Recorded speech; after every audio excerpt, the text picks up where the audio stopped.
Alright,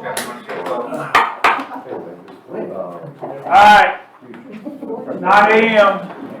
Jeff Sanborn is out sick today, so he will not be here. Pat, you want to call this meeting to order, and then we can Meeting's to order? How's that? open the work Okay. session. Alright, All attended. everybody's here. As I said, Jeff's out sick, so he will not be able to be here, but Dana and Matt were pretty much going to lead the conversation anyway, so I don't think it really changes a whole lot. We've got a 3-hour schedule today, and we have time scheduled for tomorrow afternoon, correct? 1 o'clock? 2 o'clock? Yeah, I meant to check my calendar before I walked in here, but I didn't. If we need that, 2 o'clock. 2 o'clock tomorrow if necessary. If not, if we get through everything today, then we will not be the schedule. Will not be continue that meeting to tomorrow. Any questions on anything at this juncture? There's breakfast stuff back here. Help yourself, everybody. Depending on progress, we'll have a break sometime. Absolutely, Okay. yes. No. Just checking. Just Plow through. We're checking. gonna get through this Just today. for the record. We got plenty of work to do tomorrow without having on this, but nonetheless, we'll do what we need to do. Yeah, we'll But yes, take we'll a break. take a 5-minute break at some point, yes. And just for everyone's knowledge, we are recording the session today for the public to be able to view. It's not being live streamed, but the public will be able to view the recording of today's meeting. Everybody speak up loud and clear so they can pick up on the microphones, okay? With that, Yeah. I'll turn it over to these guys. Yep, so today, the goal of our work session is to review in a pretty good amount of detail the FY25 proposed budget, as well as the proposed 5-year forecast, which is what is in the binders.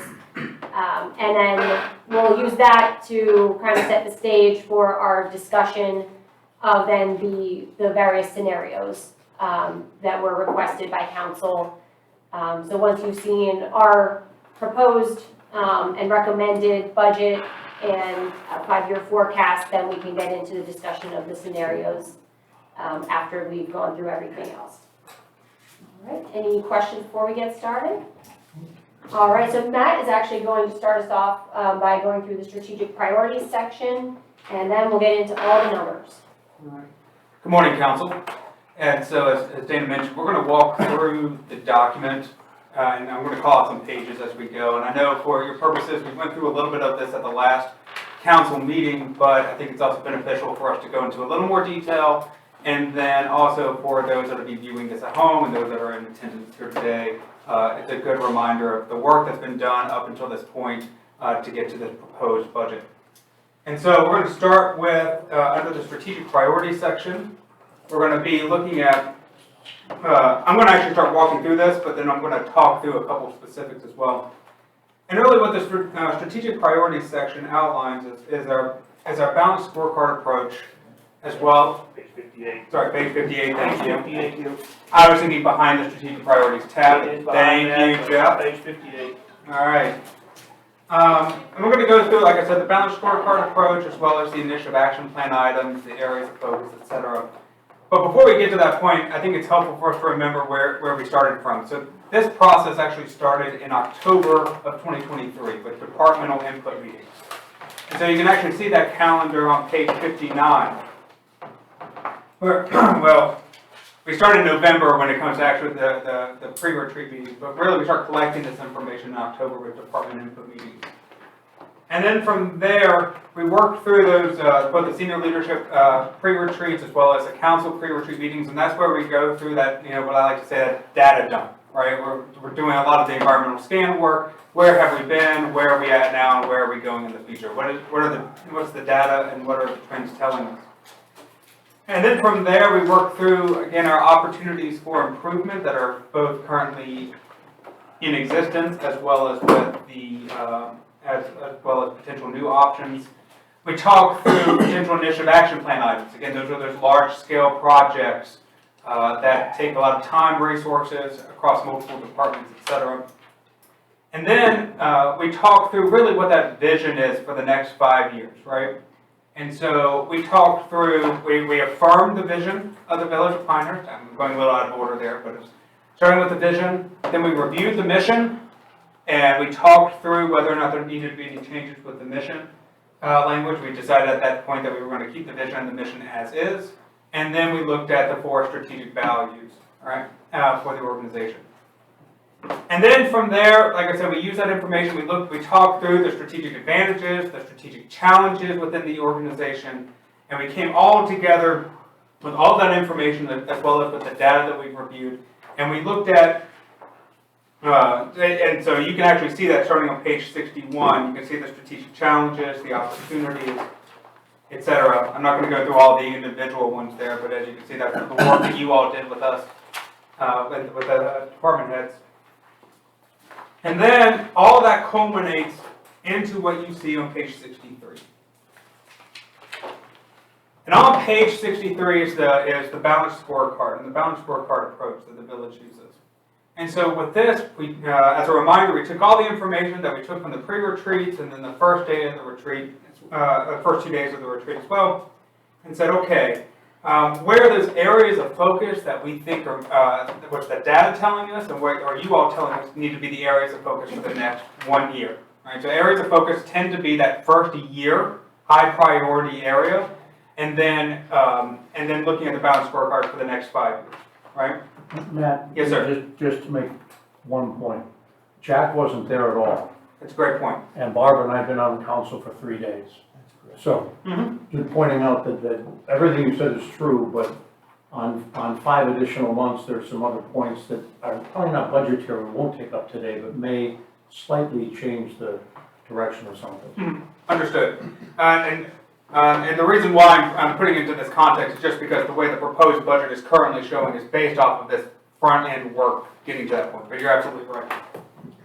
So, through those retreats, council directed us and affirmed at that point the 3 areas of focus for FY 2025's balanced scorecard. That was to deliver effective fire and rescue services, that's in red, and it has a little AOF beside it. Under goal 2, you see ensure codes and ordinances protect the character of village neighborhoods. And then the third, but certainly not least, under goal 4, you'll see to provide a safe and effective multimodal transportation system. And among other things within these areas of focus, what it allows us to do as departments is to be able to say, okay, we see the balanced scorecard, we see the priorities, we see where council believes that we need to be going over the next 1 to 5 years, and then under the normal budgetary constraints that happen with any type of budgetary decision making, there may be some priorities that come before others. And so when we have to start weighing those priorities out, we look at the areas of focus to help us determine where we're going to be potentially using those finite resources that we have available to us. So collect all that information and come in January, I believe it's the first meeting in January 9th, I believe. Can I stop you for a second? Yes, sir. We've all gone through this process multiple times, and I've read the document quite a number of times over the years. Are we gonna walk through the document page by page, or are we gonna kind of jump over into budgetary issues? So you have me for about 15 minutes, and then we're going to be jumping into the budgetary conversation. Okay, thank you. But I like to think this is setting the table before the budgetary conversation. Right, okay. And so, as I mentioned, and again, also for the people who will be watching at home who may not be as aware of our process. And so in January, we came together and we said, all right, council, this is what we have heard, this is what we've determined, this is the direction that we believe you've given us. And council at that point affirmed the FY 2025 balanced scorecard, which is what you see on pages 63 and 64, and 65. The scorecard's getting a little bit longer now, so we have to do multiple pages. What items on the balanced scorecard are repeat items, and what item on the balanced scorecard, specifically KPIs, are brand new? Oh. So, I don't have them all flagged here, but I will say that as a reminder, last year we did do, for this year, we, under goal 3 in particular, we did split out. We made some updates, obviously, to our goal languages, But one of them we talked about to support a thriving business community instead of promoting a thriving business community. And so because of that, we actually split out 2 new strategic objectives. Because it used to be just one that said support the business community, and council directed us to say, well, we need to be a little more specific. So we have now support the downtown business community and support businesses in business districts outside of the village center. And so the KPIs there are technically new, but they're just offshoots of what we've done before. So we've actually segmented out those results moving forward to better understand what's going on in those pockets within our business community. We also, if my memory serves me here, we did remove one under conserve natural resources, and that was the refuse diversion rate that was on the scorecard, but it's no longer there because council directed us. Which goal is that under? It would be under goal 5. Okay. I'm making sure I haven't skipped any of the other one. I believe that's it so far. Oh, I did miss one. Under goal 4, provide a safe and effective multimodal transportation system. We did add a 4th one under that strategic objective that says average percent of resident satisfaction with traffic related questions in the annual community survey. And there are 3 questions that are basically brought together for that one, and that's dealing with traffic on Highway 5, traffic in the traffic circle, and then overall, I believe it's overall traffic on village roads. So I believe those are the 3 that come together. So there are 3 that come, and then we average that out to see what the overall feeling is with traffic-related questions. So then as we go, looking back at goal 2, Yes, sir. on the ensure codes and ordinances protect the character of village neighborhoods. Yes. Those 1, 2, 3 KPIs are identical from the previous years. Yes. Is that fair to say? Okay. Yes. And we did make those a tweak on the strategic objective language around that this year to say to ensure codes and ordinances protect. But at the time, through that discussion, we still felt that those 3 KPIs adequately aligned at a 30,000 foot high level.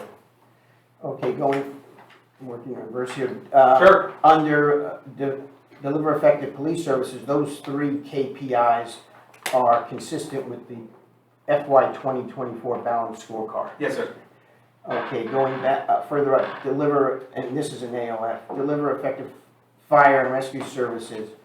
I don't believe until this particular scorecard, the 90th percentile response time for first unit arrival was ever listed. That's true. It is. Yeah. So we added it to the department last year, and then it was moved up to the corporate scorecard this year. You are correct. So we had been collecting it, but it just wasn't up to the balanced scorecard. You're So right. it was not a previous balanced Yes. scorecard, it's a brand new edition. Yes, sir.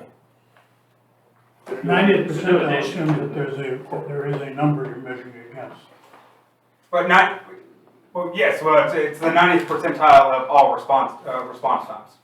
So it's 9 times out of 10 what the rate is of response. The question is, what is the target? Oh, sorry. I apologize. The target would be. Well, no, for this one, Isn't this a birdie? so yes. So- There. I'm trying to understand where the horse and the cart are here. No, I understand. So there are a couple of things here. So 90th percentile response rate is the 90th percentile at the time. So 9 times out of 10 when we're actually going to be getting to a first unit call. So again, that's why we're looking at 937 as our current 90th percentile. The goal, as you can see here, is best practice goal is around 8 minutes.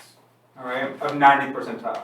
So what we're trying to show here with our short-term and long-term goals are what our goals are. We're trying to keep those in alignment. So these numbers are strictly within Pinehurst Fire Department's response Yes. time to issues just in Pinehurst or in the entire fire area? Within the fire area. Okay. So Within the the entire fire district. Yes. So it's within their scope of control. And we're saying that our target is actually a minute and change higher in fiscal 29 than it is today. Yeah, and I think that's a good time to remind us that the reason why those are showing is because this goes back to the conversation between goals and projections that we had back when it came to balanced scorecard. Our goal, in many ways, should be that it should not be increasing, that it should be decreasing. right? Because if we know that our best practices are showing 8 minutes, under the current plan that is being shown and proposed, we project that it's going to continue to increase. And so this is actually showing that we believe our goal and our projections are going to be in alignment. I suspect we'll get into this in significantly more detail eventually. Yes. But the assumption is that we are gathering data as to location, response time, type of event, et cetera, and be able to graph that such that we are forecasting that at some point in the future, it's going to be totally unacceptable. Is that correct? Yes, and so then that's a part of the conversation. What's that unacceptability? That analysis may prompt a decision before that happens to take corrective action, or at least put in place a procedure or assets, if you will, that are gonna correct that. Is that the way to look at that? Yes, sir, and I think that's a good time to pivot to what the mayor just mentioned about a birdie. So in FY 2020, we released a fire response birdie that looked, because at that time, it was, we believed that those times were unacceptable, right? And so what we looked at, again, at a high level is what ways can we improve the efficiency and effectiveness of our response? And so there were multiple avenues, and Carlton was here during that, and he can speak to more specifics on it. Right, now I think we understand basically how that will Now- eventually, the outcome on that one. Yeah, I agree with that. We need that data so we can make an educated decision. But in the previous scorecards, we were always using 6 minutes and 30 seconds as a measure of satisfaction. I think over the last 5 years, I went back through several strategic operating plans, and that was sort of the baseline mark that we were asking our residents, and we were measuring for success, because our fire services are scoring at 99 and 100% in some cases. So what prompted us to use 6 minutes and 30 seconds for so many years as a benchmark? So I want to be careful. I don't think that, we do not ask a question about the satisfaction with an average time of 6.5 minutes. Oh, we ask an overall satisfaction. Yeah, so no, we ask overall satisfaction, and we can talk about that. So one of the things we talked about when I first came in here was looking at, again, what other benchmarks exist. And so a general best practice in public safety is not looking at averages, it's looking at 90th percentile. The reason why it's 90th percentile is because, as the saying goes, you know, if I'm in a medical emergency or if I'm in some situation, I don't want to know how fast you're going to get there 5 out of 10 times, right? 9 times out of 10, I want to know it's a higher threshold, right? And so because of that conversation, we started to say internally, that's why it was a departmental KPI prior to this year, to say, where's our 90th percentile, to better understand exactly what that first unit arrival looks like, to where they can actually start providing aid.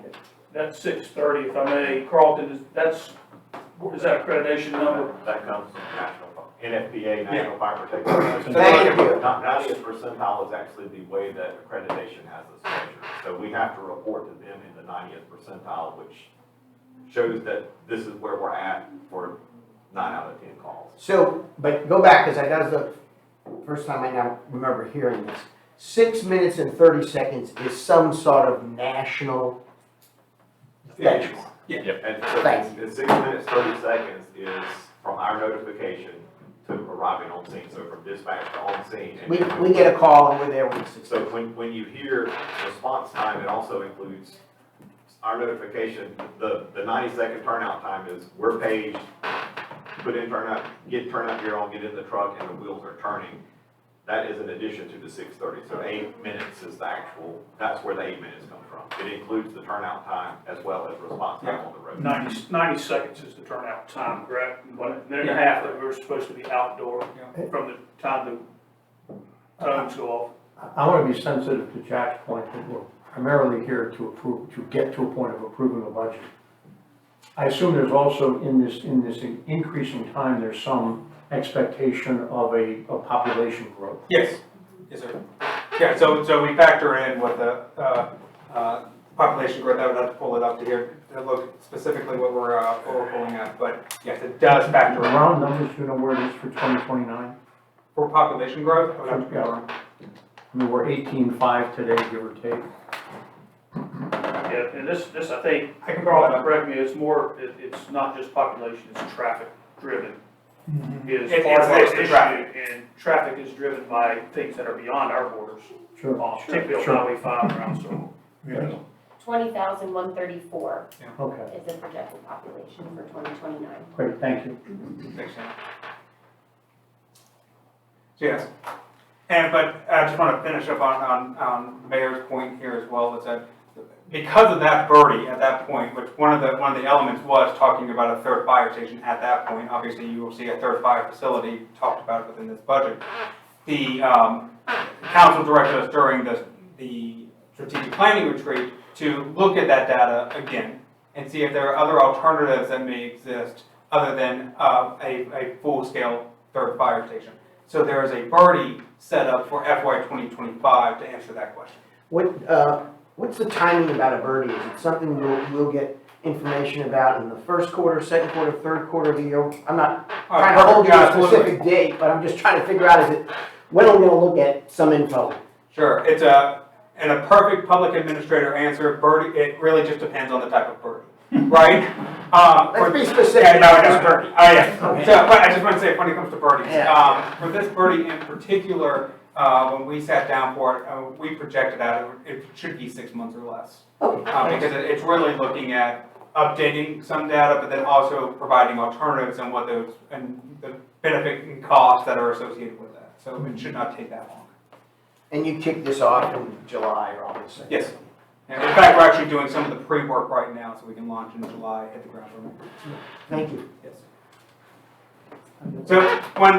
So at that point, getting back to the balanced scorecard here, once we had that conversation, we also asked council to say, to affirm on page 66 during that January meeting, the initiative action plan. So again, what you'll see here and what people at home are frantically flipping to page 66 as well when they're going to be watching this, that those 3 areas of focus, those 3 strategic objectives are highlighted there, and then the initiative action plans, those large-scale, resource-intense projects, are listed there as well. And if there's alignment with the area of focus, that's where you can see it.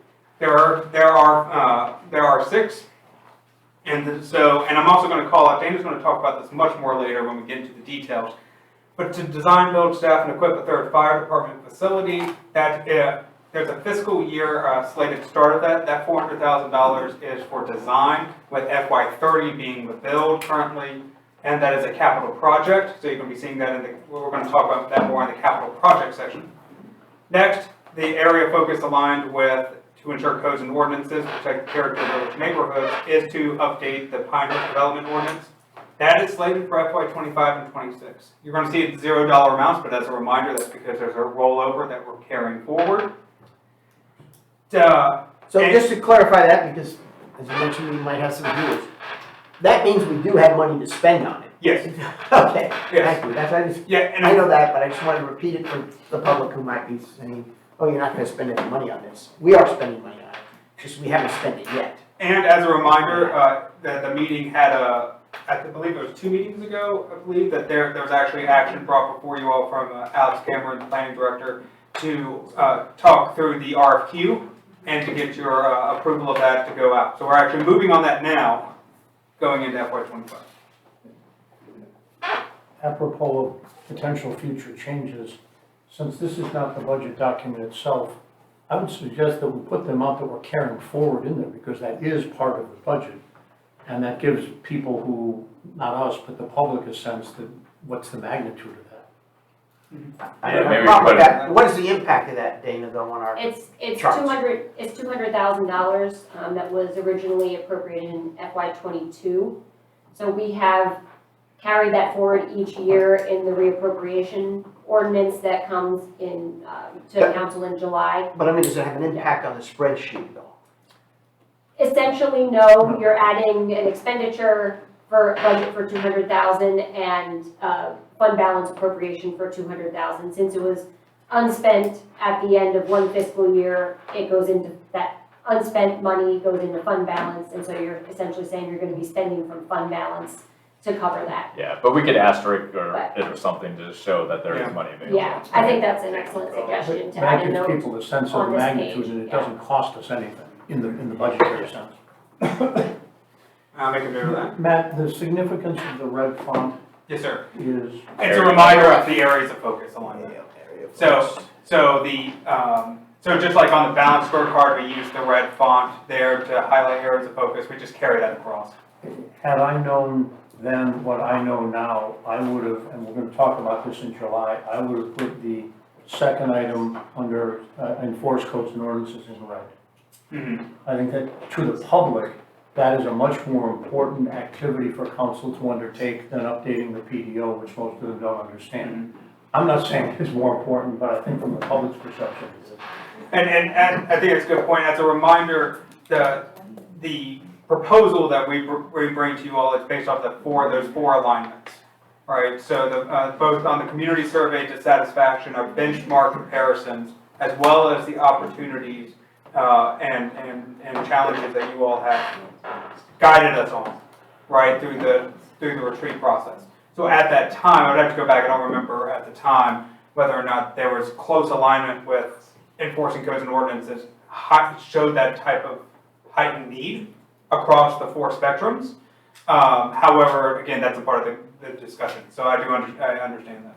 So it's something that we'll continue to monitor going into next year. I think the need was established because if you look at that list of opportunities on page 61, at the, let's see, number 12, address code enforcement concerns surrounding neighborhood quality of life issues.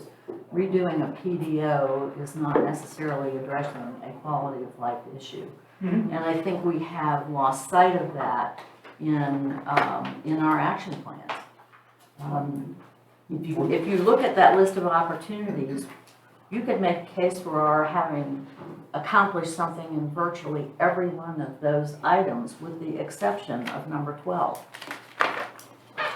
And I think that's critical for us to notice. And there's another set of statistics from the strategic operating plan on page 63. You cite the percentage of residents satisfied with the enforcement of village codes and ordinances at 83%. That's actually been declining, but there's a supplementary question. Percent of residents who agree that the amount of effort applied to enforcement, that's now at 56%. And is down 20% in the last 2 fiscal years. That's through And that's the about right number, correct? Yeah, I'm sorry, what was that? Yes, it is about right. Well, that implies 44% don't think it's about right. So this is on people's minds. I didn't fully understand that. I do believe actually that the shift in that actually was showing that that 4% or what have you actually went into too much on code enforcement. By the way, for the community survey from last year. So that survey data, I believe, showed that decrease in about right because it went into the people who said that there was too much. So but to that point, we do watch that that about right is decreasing. I do want to point out though, and I don't want us to get too far off because I do want to make sure we have plenty of time. The 2025 areas of focus mapping that's part of the strategic planning retreat had 2 items that were affirmed during that under enforced codes and ordinances, and then both of those were under the community survey areas of focus, which was the enforcing of mowing and cutting weeds in grass and private property and the prohibition of oversized vehicles in residential neighborhoods. There's nothing else at that point where there was alignment across the other 3 spectrums within enforcement. Those other items were under the insurement, and like the ensuring of codes and ordinances for protecting. So again, I think it's something that it's a good conversation, but at that time, there was no other alignment outside of those, that one of the 4 Well, categories. I do think we'll have an excellent opportunity in this coming retreat to maybe realign some of these Sure. things along the lines that you're addressing, Barbara. And again, my point is, Jack wasn't there, Barb and I have been there 3 days. We understand. I don't view these things as necessarily set 100% in cement. It's why we meet 2 times a month, because we can change things as we go along if we think we need to. That's my only point. To that point, I think, sorry, we're talking about this in July is what last Yes, meeting. exactly. Yes. I don't want to get Forward to bogged doing down this. here, I want to get through the budget. I don't recall if this was part of the discussion at the retreat or not, but I think the update to the PDO in a way is a sort of a prerequisite for better being able to enforce the codes and ordinances. The better written the PDO is, we may be able to correct some things so that we can better enforce. Well, Alex, am I if I, stating That's that? largely correct. yeah, the council has made a decision in the last several months regarding the development of a revised PDO, so that's sort of in motion. And Right. that is taking place while we will be approaching our sometime July discussion on code enforcement in general. And then eventually that would lead into the December retreat. So there's several balls in the air here that are related to one another. So thank you all for bringing it up. And, throw something out there, John. I hear what you're saying, and I think the comment, let's get to the budget, is the primary thing here. The other message on this, though, is that there's a process to effectively run the village, okay? We've got to give these folks the guidance of what goes on, okay? And I recognize you've only been there, for 3 days or whatever, but in your campaign, you didn't say, hey, it's gonna take me 6 months to get on board. In your campaign, it's like, hey, I'm gonna represent, okay? And so you're ready to go. And so we have the staff to help us and get a process going, especially as we're getting ramped up and things like that, working with it. And so we're a strategic board, not an operational board on this. So all I'm seeing on here, though, is there's a process, and we come into this next year, there's still a process, okay? But we've got to give these folks guidance as to what happens. Concur 100%. We can't be zigging and zagging 50 degrees left, then right, then left. We've all gotten multiple emails from many people on enforcement of STRs. There's a public perception that we for whatever reason, we are not enforcing 22-15. And we need that conversation. That's I a think July every conversation, single that's person not on a this today show. conversation. Correct. Right? I can't tell you how many people in the subsequent 6 months, people who I didn't know, I had no idea who they voted for, have said, what are you guys doing? My point is, the fact that we sit down in December and say X doesn't mean that we can't make any adjustments at all until next December. That's a crazy way for us to operate. Totally agree. And it is up to us to think about, if we are going to change, what is the impact on staff? Because we can't have them running all over. That's counterproductive for them as well as for us. Exactly That will right. not produce good policy. I think we're tracking together to move forward. Yep. Go ahead, Dana. Very, very good discussion. The next item here, I'll try to move quickly through these. Supporting the downtown business community, it's not a part of an area of focus this year, but it's the relocation of public services complex. Again, that's starting in FY 2025 through FY 2028, again, under the current plan based off of the direction in January. That's also going to be a capital project that we're going to discuss. Retrofitting current athletic fields with synthetic turf. The next one is slated for FY 2025 for about 1.4 million, and then with a total cost of about 1.9 million.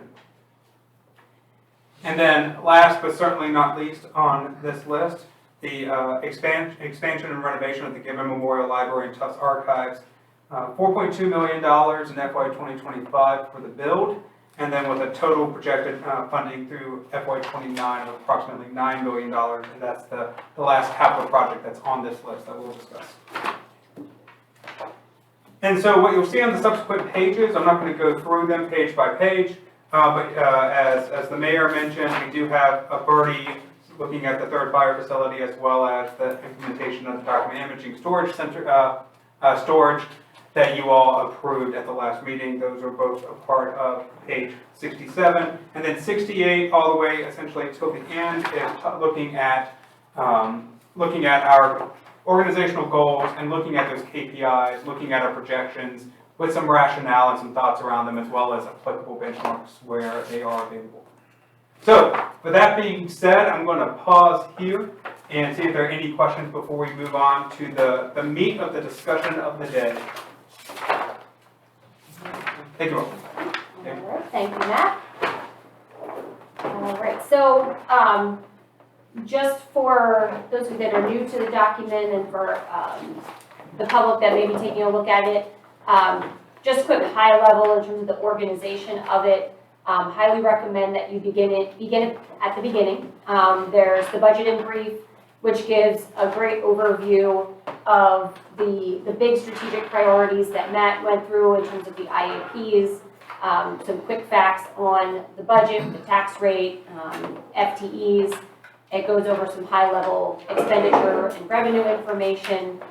So that's really where you're gonna get just that snapshot. And you received my few edits. Yes, Thank yeah, you. so those will be made for the next version that will be out for the public hearing. Yep. And that's then followed by the budget message. That gets into some more detail, including kind of the environmental impact, the economic impacts that are kind of driving some of our budgetary decisions. We have information on each of the departments within the village, so if you have any questions about where to go for information or what each department covers, there's lots of information there. Then we have our strategic operating plan guide, which gives an overview of the process as well as some information on how the document is structured, our policies, what our budget is required to be based on state statutes and things. So this is a good place to start in terms of reading or understanding what is then later on in the document and where you can find certain information.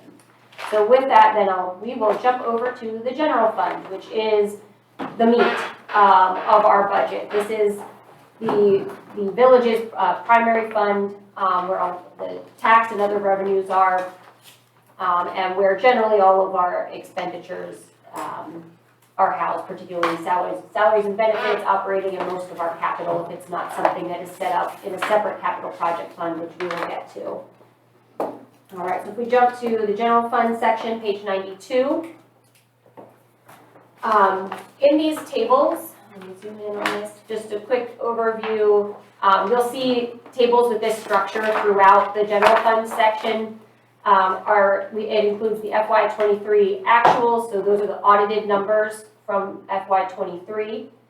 The FY24 budget is as of what it was as of December 31st of 2023. Our FY24 estimated was based on our mid-year amendments and analysis of where we project we will end FY24.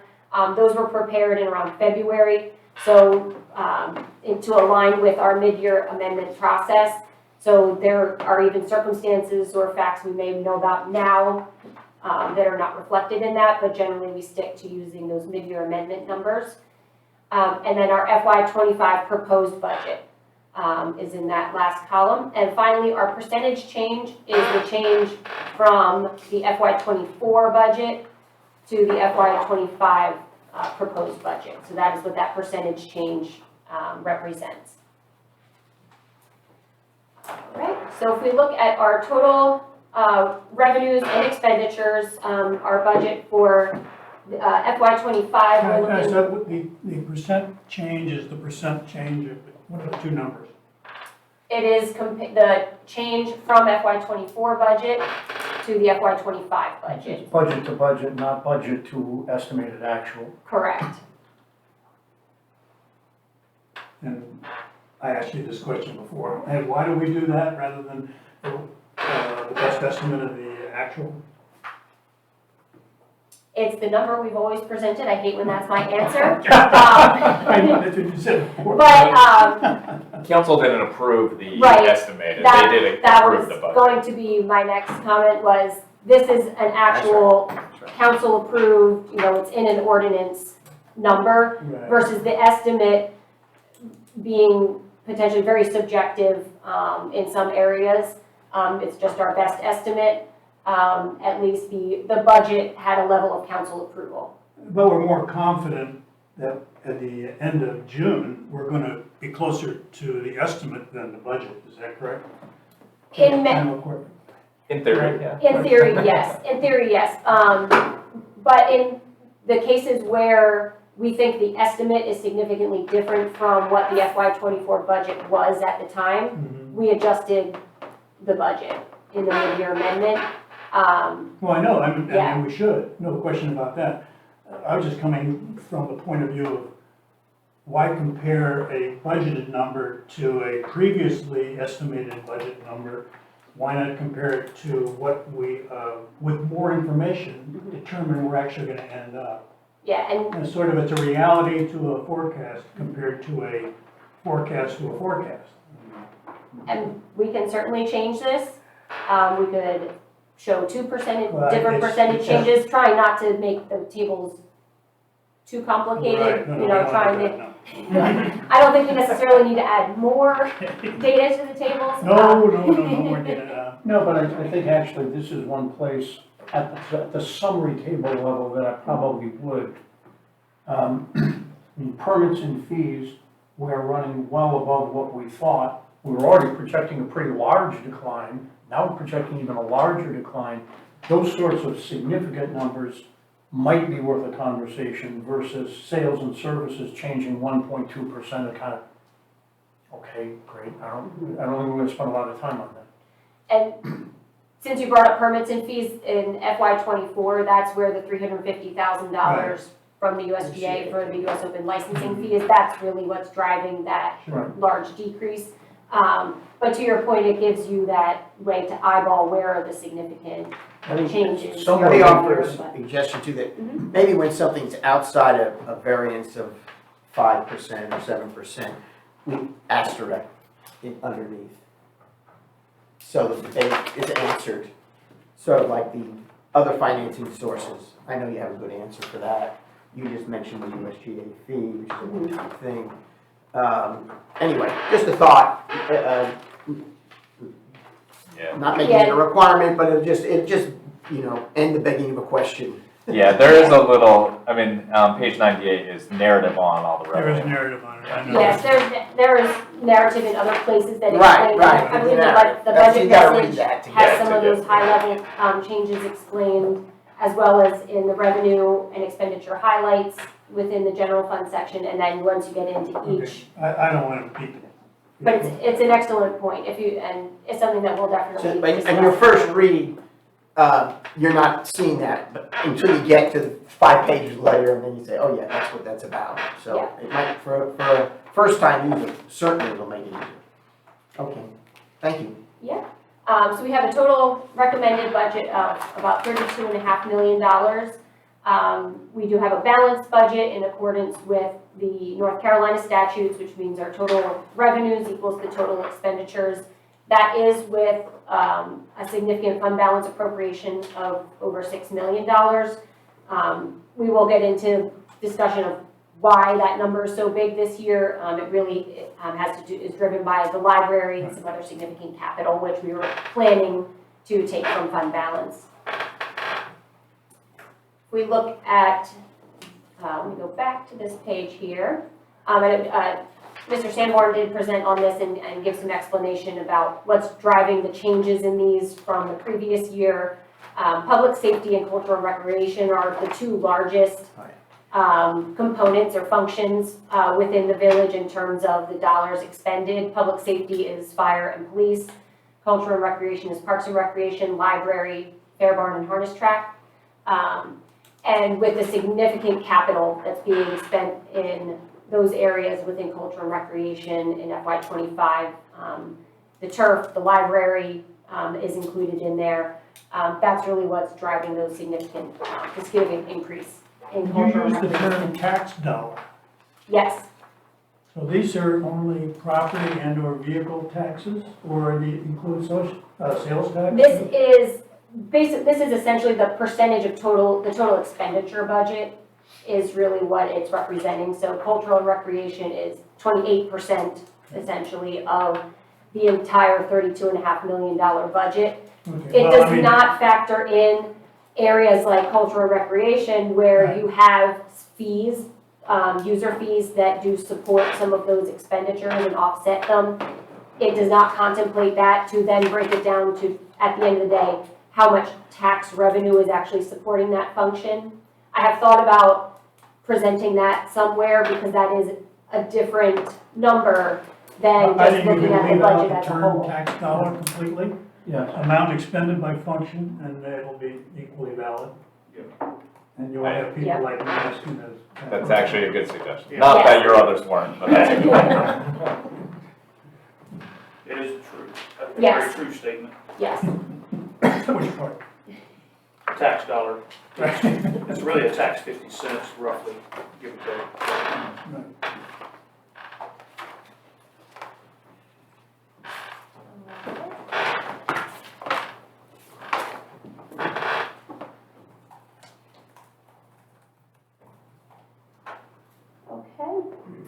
Then looking at the revenue summary, this graph is shown in each SOP.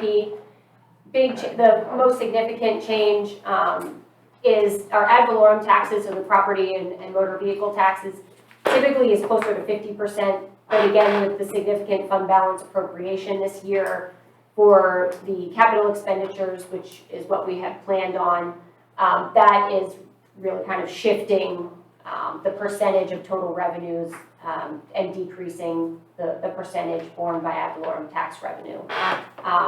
We are proposing decreasing the tax rate, so that is also going to be a factor, but it's really more significantly how large the fund balance appropriations are. I think generally the other revenue types are pretty consistent with previous years.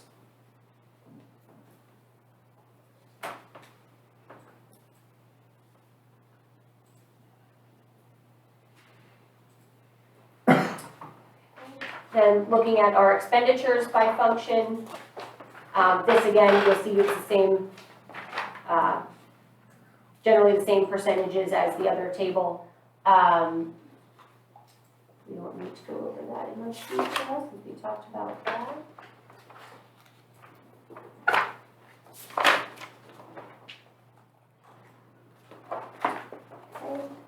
Then we have here the table where we're, instead of looking at our expenditures by function, we're looking at them by type, which I think for discussion purposes and understanding what has changed from one year to the next is a little easier to explain and go through. So salaries and benefits, of course, our largest expenditure components, usually about 50% of the budget. That is increasing in total by 4.7% from our FY24 budget.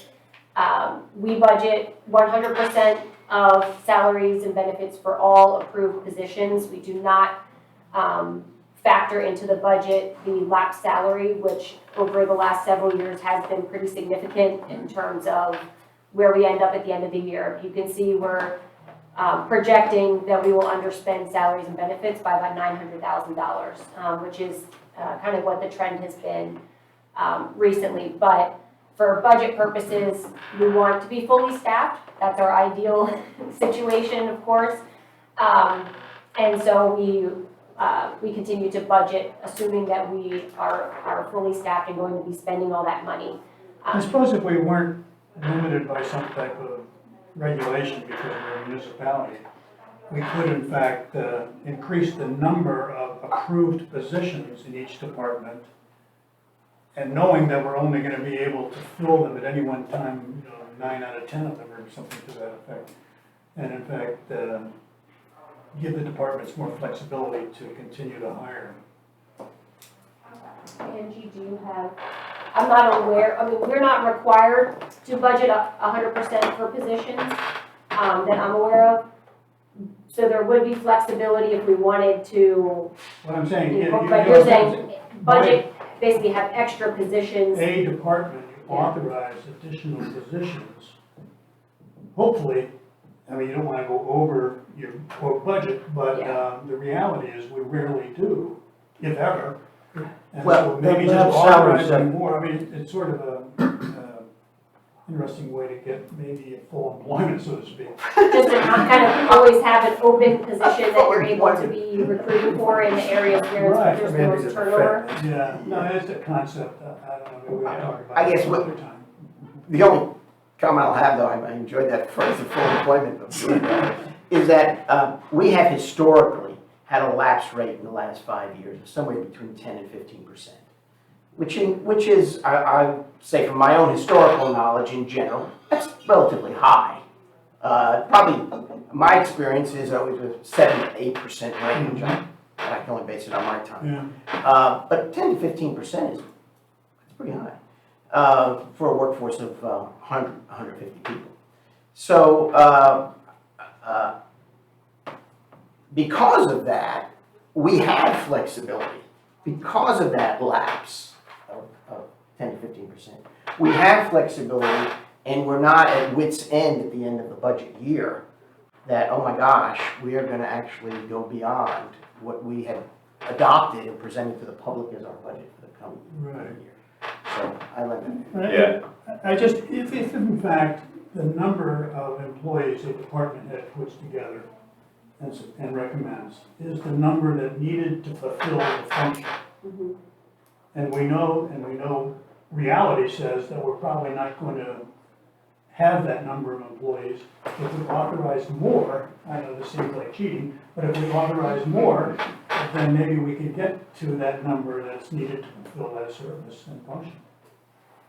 That's just a concept, But then, a toying with I've been thinking about the same thing. If we average 91%, if expenditures actual come in at 91%. And maybe we're budget, department by department, by the way. Yeah, definitely. Right. We could also carry as an accounting entry estimated lapse. Mhm. So you've got the full budgeted amount and an expected lapse, and then as you're tracking that through the year, if it looks like, gee, nobody's quitting, nobody's retiring, that lapse is not going to be what, that's how you would converge back to a budgeted number. We do kind of do that because we assume that we're only gonna spend 91% of our But budget. that's Yes. not an But explicit It's accounting not entry. correct, Right, it's yeah. not in the, the line item budget that these numbers are built off of. And if we were to do that, then we would have, to Doug's point, then we would have to adjust our budget to actual variance that we use in our fund balance projections. We'd have to reduce that because we already have made a significant reduction in the actual line It's item. sort of an accounting thing that, but I know in my 15 years of looking at this darn thing, I don't know anyone that's ever been happy that we didn't fulfill our salary budget. you know? Right. Well, probably some of the departmental heads, which they had hired some more people. I mean, they came in and asked for X. They're okay with it. Don't worry about Put it in it. the hopper and, think about that. Yeah, thank you.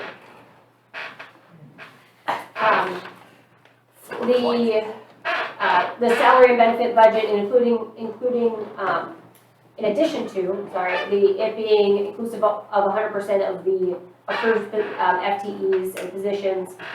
We have 2 new positions that are requested in the FY25 budget. The stormwater technician, which is, has been planned to be added in FY25 in the budget for several years, and that is heavily tied in with the stormwater master plan and putting action from the recommendations from the stormwater master plan into action. And the second is a fleet maintenance or fleet service apprentice, which would be a position that would help kind of create some, Jeff, what's the word I'm looking for? Capacity. Yes, definitely increasing capacity and allowing the more experienced mechanics or fleet technicians that work in that department to do more in-house and to also make sure that we're keeping up with all of the preventative maintenance that we want to be doing on our vehicles. And also trying to kind of staff ahead of some turnover, some retirements that we know may be coming in that department in the coming years. You know, we have a plethora of unique and a variety of individuals, or of vehicles that require probably some training. Yes, Anything from a garbage truck to To a police car. weed whacker, Big yes. difference. Well, weed whacker. yeah, between Big vehicles and equipment, yes, it's, It is, Fleet is a unique shop in municipal government because of that. Right, If you work at Clark Chevrolet, you're working on Chevrolets by and pretty large, much, yeah. sedans and SUVs. We're dealing with garbage trucks down to mowers to weed eaters. Everything in between, yeah. So, And there's also a safety aspect to it as well, bringing this third person Yeah, as well. if we bring this person on, the intent would be to move to 4 10-hour days, which expands our shop hours, but it Sure. also makes sure we have 2 people in the I shop like that. simultaneously. And the apprentice would do mostly the PMs on the pickup trucks and sedans, Right. tire changes, those kinds of things that free up capacity for us to do more in-depth PMs, primarily on our garbage trucks, is really where we want to allocate that time Yeah, to identify issues before they break down. fix those hydraulic lines, More, yes, more of that kind of thing. There's a lot of moving parts to this right. deal, so. The motor vehicle portion of the ad valorem taxes what percentage of what I pay to Raleigh ends up? So, in terms of the actual property tax portion that you pay, there's about a 4% fee that, is retained by the, in terms of the collection service between, the state and, Moore County. Because all those funds also get passed through. Right. It gets given to the counties and then they pass it through along with the property taxes, that they collect to us. And so it's ends up being about 4%. And there was a fairly significant decline in this year's budget versus last year's actual. It looks like we're gonna beat this year's budget, but is there anything, what's going on there, if it's significant? Yes, let me try to easier if I So go back page over. 103.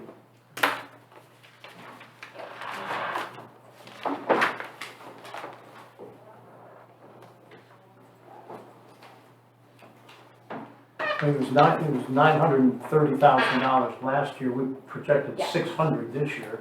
Yes, so the reason for the big decrease from 23 to 24 is because we decreased the tax rate by 8 cents. So that's our tax rate. Yes, so it went from 31 cents in FY '23 to 23 cents in FY '24. And our cars didn't all get revalued. Right, the cars don't get revalued, Right. but the property is the most significant portion, but it uses the same tax rate. So that's the reason for Right. that decrease. And it is much harder for us to estimate what the valuation will be on the motor vehicles because it's all dependent on who buys what car when and, and the way the state It's just hard to depreciates the be as vehicles. scientific here as we'd like to be with other things. Correct, so we project it based on historical actuals and things like that, and based on what the valuation is at the latest point in time when we're making these projections. But it is a little harder to nail down the valuation because it's not something that, to Doug's point, doesn't have an assessed value as of a point in time like the But property again, does. the budgeted to estimated this year is a 10% decline, and who knows? Yeah, and we're pretty much on target to hit this estimated amount of 800,000 for this fiscal year. But again, since we don't always know where that valuation is gonna end up, we tend to start a little more on the conservative end and then increase in the mid-year estimate if we think it's going to come in higher based on what we have 6 months of actuals into the fiscal year by the point that we're doing that.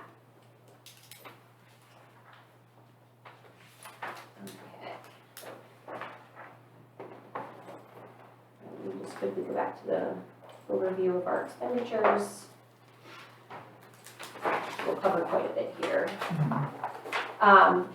The salaries include a 4.1% cost of living adjustment for all full-time positions, and we do in our budgeting do an average merit increase of 2%, but that's for 3/4 of the year. Those merit increases are effective as of October 1st. So we do prorate it based on that October 1st start date. So those are the key components in the salaries and benefits. There is also the state mandated increases in the village's contributions for the pension and retirement plans. So the pension plan rather, our retirement contribution is still 5%, but the pension increases. For most employees, it's going up 0.75%, and for law enforcement, it goes up 1% for those required contribution rates. So that's factored into the benefits as well. And we are continuing to pay a full health benefit coverage for the employee. They can opt to have family coverage or additional people on their plan, but that is out of the employee pays any additional portion above the employee benefit. All right, any questions on salaries and benefits? Okay. Within the operating, you'll see it is an overall decrease. This is sort of the catch-all category of if it's not salaries and benefits and it's not capital or debt service, it's in here. This is contracted services, professional services, supplies, landfill fees, you name it, it's in here. If it's not in the other categories. I'm surprised the variation in this particular line item. I would think that if anything, this would be the most steady. What am I missing? So a pretty big portion of it is within the police and fire departments. They've been doing radio upgrades the last several And that's years. not capital? It's not, they're less than $5,000 per Okay. unit, but the number that they're buying is, Yeah. I get it. has been pretty significant. Those have been completed, so FY '25 does not include funds for those. For example, let's see, and then there's some kind of one-time items. For example, FY '24 had $75,000 to resurface the Village Green parking lot. Where that's, sorry, did I say 25? FY '24 had that, FY '25 does not. So there's sometimes, Right. repair and maintenance projects like that again are not capital. Okay. That's one where we didn't find the right stone yet. Correct. So that may be funding that could be rolled forward if there's intention that that may get done in FY '25, but at least, in terms of the budget, that the baseline budget that we're looking at, there's things like that Okay, can be in that's there. sort of under the radar as far as capital goes. Correct. Okay. So in general, we're decreasing that operating budget, which helps to offset, some of that increase in the salaries. And Dana, just to be, this line item of capital are things that meet the definition, but tend to be built into the annual operating budget as opposed to what I think of as capital expenditures, like the library, et cetera. Correct, so these are, they're capital per our policy, right? Useful life of more than 1 year, more than $5,000 per unit. And so they are funded from the village's overall annual budget. The distinction between what's in the capital line and the items like the library that are in the other financing uses line is whether they're going to have their own capital project fund or not. And so the really significant projects that will take multiple years, like the library, we set up that separate capital project fund. And so to get money into there from the general fund, those contributions from the general fund, that's other financing uses where we're transferring from one fund to another.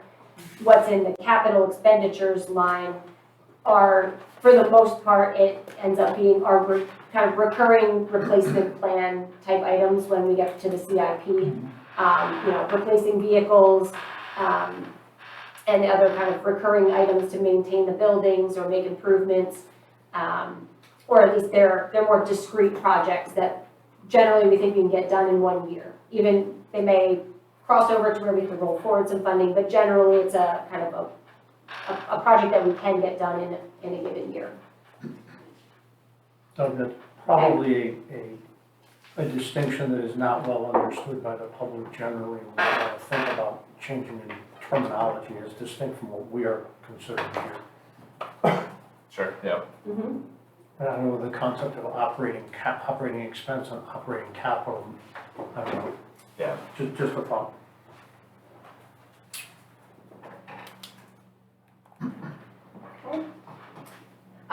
The capital expenditures, I won't get into much here, but because we will go into them in much more detail later in the CIP section. The debt service, you see decreasing, that's really just driven by the subscription liabilities that we have to record from the GASB 96 standard. We can look at that in a little more detail. But generally those, we are budgeting what we know that we have to record that way at this point in time, even though we may have plans to acquire a new software solution, such as the timekeeping system in FY '25. We don't assume that it's going to apply. We assume it will not. And then once we have an actual agreement and can make that assessment, then we would bring a budget amendment to council if we needed to record it as debt service and a capital outlay and all that in accordance with the accounting standard.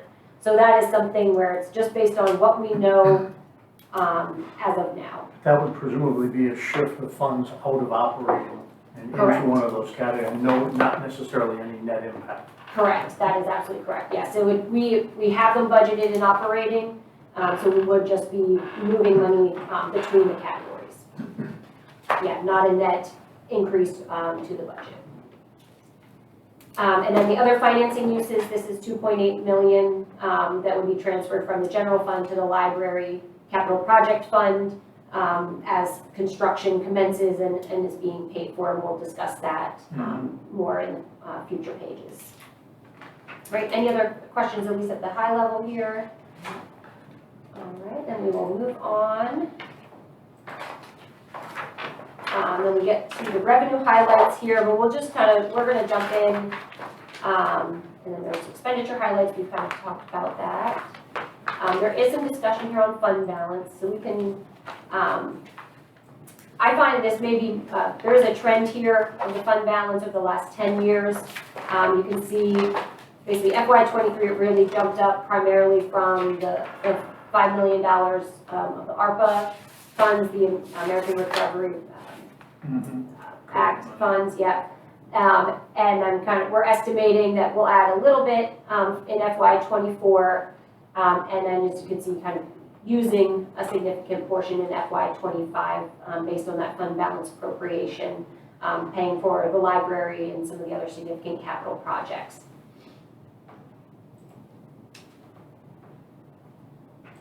And here's our kind of overall table, seeing where our fund balance has been and what we're estimating for FY24.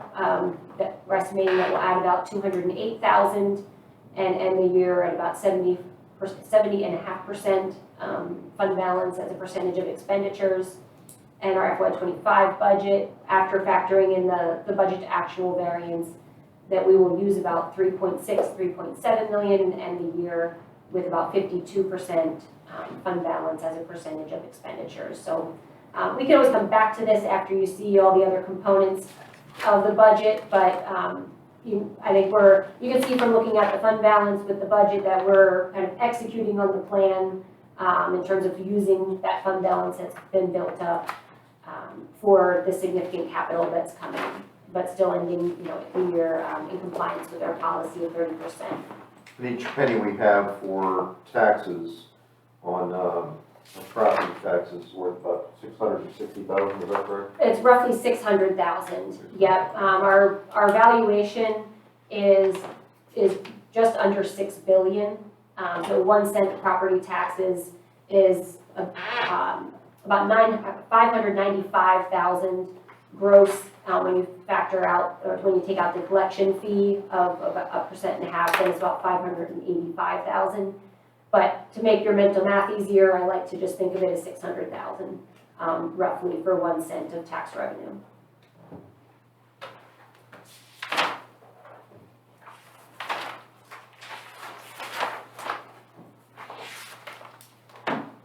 All right. Any questions before we dive into each? We may not cover every single revenue category in a lot of detail, but we'll touch on each of them. Any other questions before we jump into the revenues? Is this a good place to ask for a 5-minute break before we How's jump in, everybody? or? I would like a 5-minute break. You like one? Yeah. Okay, 5-minute then we'll break? have one. Our projections do assume increases in the real property valuation of 0.46%. That's based on building that we know is kind of in the pipeline that has been permitted. We use that as an estimate, as well as to some extent historical actuals, but that's not always necessarily a good predictor of the future if we've had some periods where there's some significant construction, like the last few years between First Health and USGA and stuff like that. Is not necessarily going to be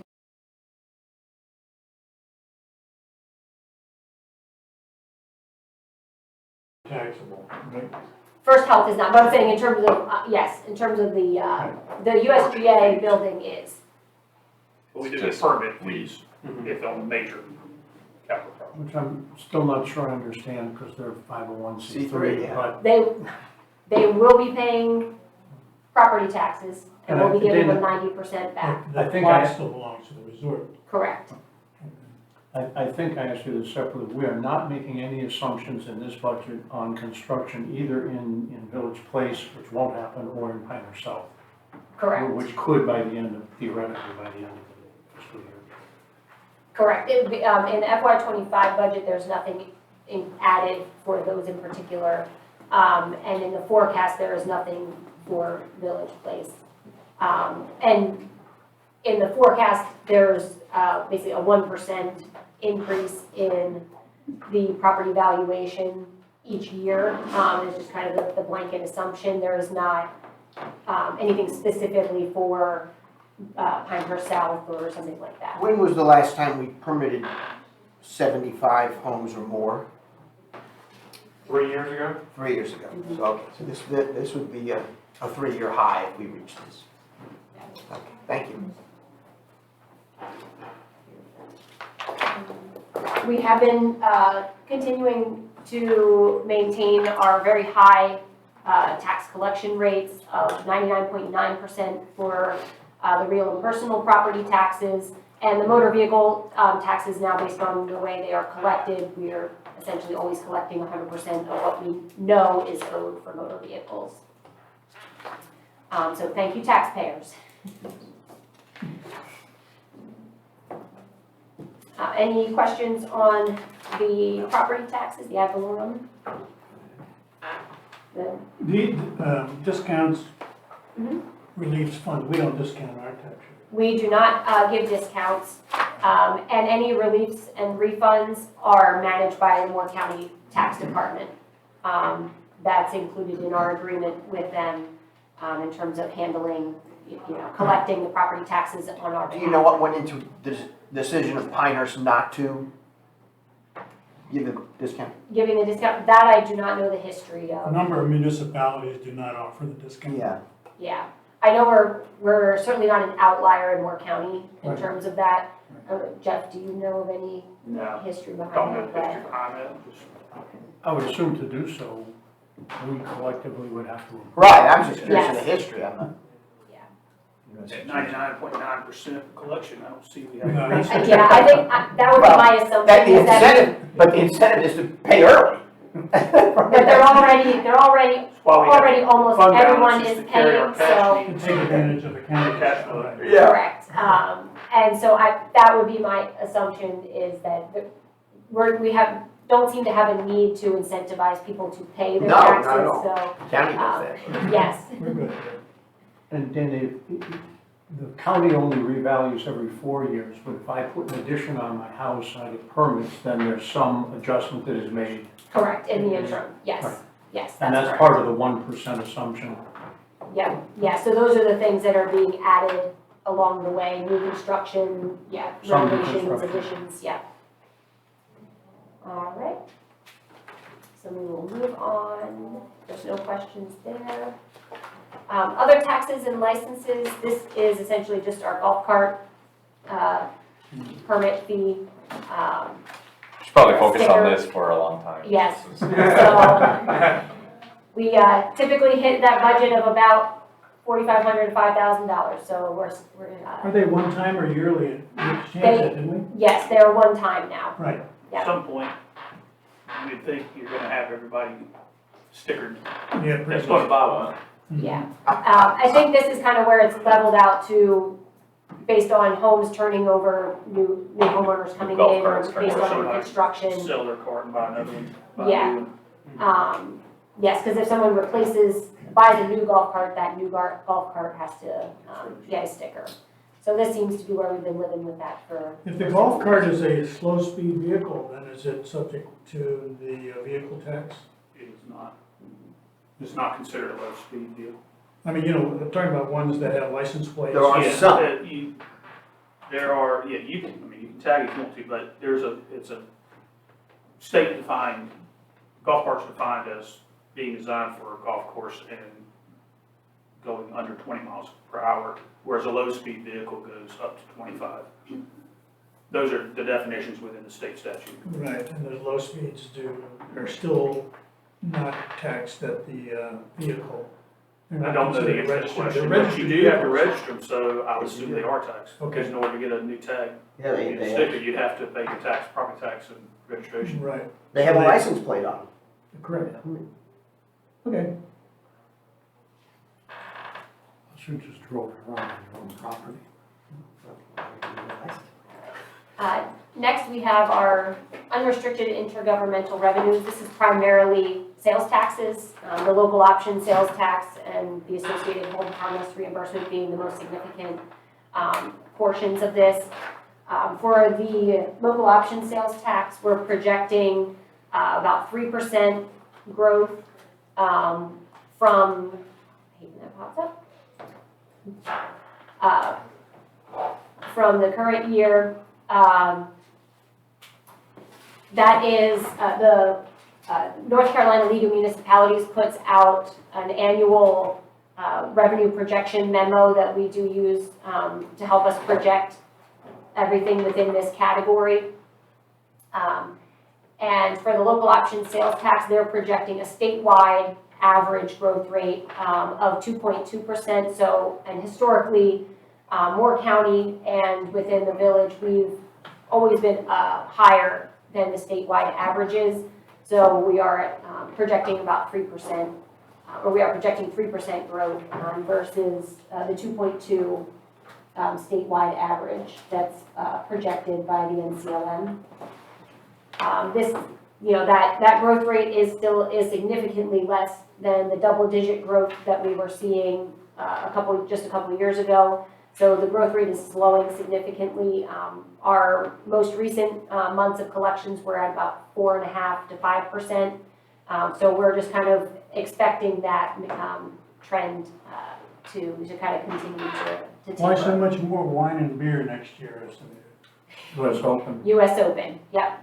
But that would be open, is over by the time our budget's. People don't always pay their bills the same way. No, the wine and beer tax is paid to us annually I see, on an okay. April to March. So there's a delay there. Yes, Okay, got yeah, Thank it just has to do with the timing of when that one is it. paid out. Right, okay. Yeah, within these sales taxes, it's tricky. Some of them have different timing in terms of when they're paid out. Mhm. It must be a pretty small percentage of the overall taxes levy. That's not a Yes. lot of money. Correct, yeah, that 86,000, you know, an extra $15,000 that we're expecting in the wine and beer from the Open is a drop in the bucket of, I was trying to Overall. reverse calculate to what's the sales number. oh, okay, And I think that's a high number, but therefore it's a very small sliver that we get. yes, yes. Especially till it goes through all the different allocations. There are a few of these categories, particularly the telecommunications and the video programming that you see are continuing to decline based on people not having landline phones anymore and using things other than cable for their video programming. The video programming tax does not apply to streaming services, and so that's primarily why we're seeing that decline. Any questions on the unrestricted intergovernmental revenues? Remind me of hold harmless reimbursement? Oh, God, it's complicated. It is, yeah. Generally. That's why I need to be reminded, I know, I heard it. The explanation is in the narrative. Generally, what it has to do with is that at one point in time, there was this Article 44 sales tax that was then repealed by the state. Medicaid. And as part of the Medicaid relief program. And so the hold harmless is to the state trying to make municipalities whole for that loss in revenue from repealing that portion of the sales That tax. explains it. Yeah. Thank you. Well, we'll take the money. Yes.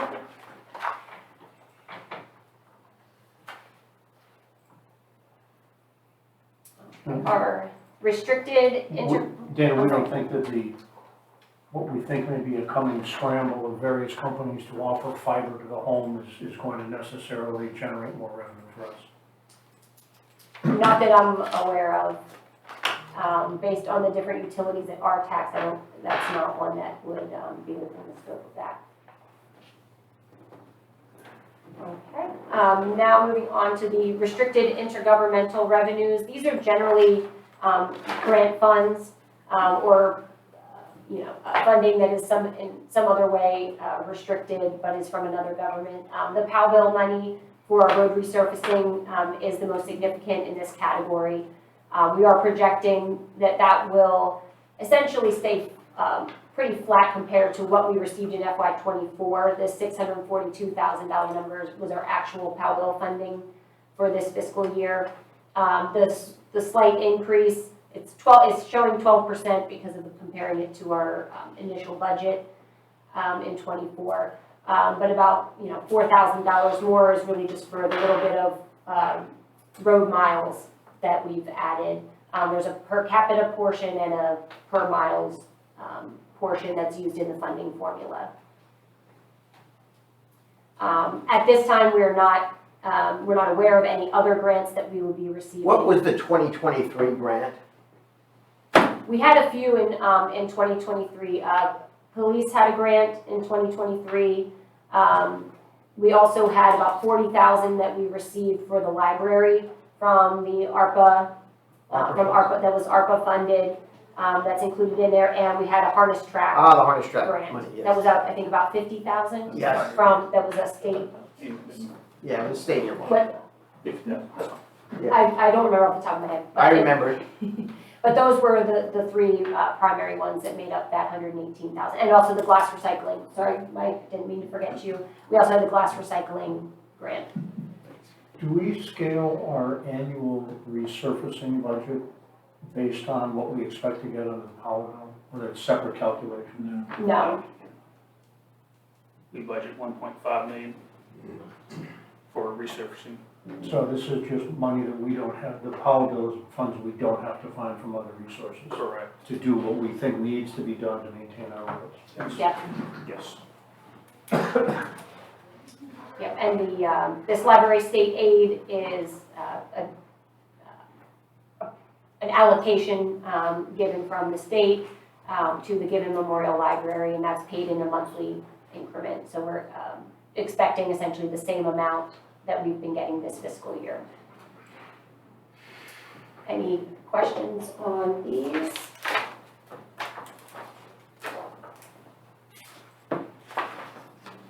Permits and fees.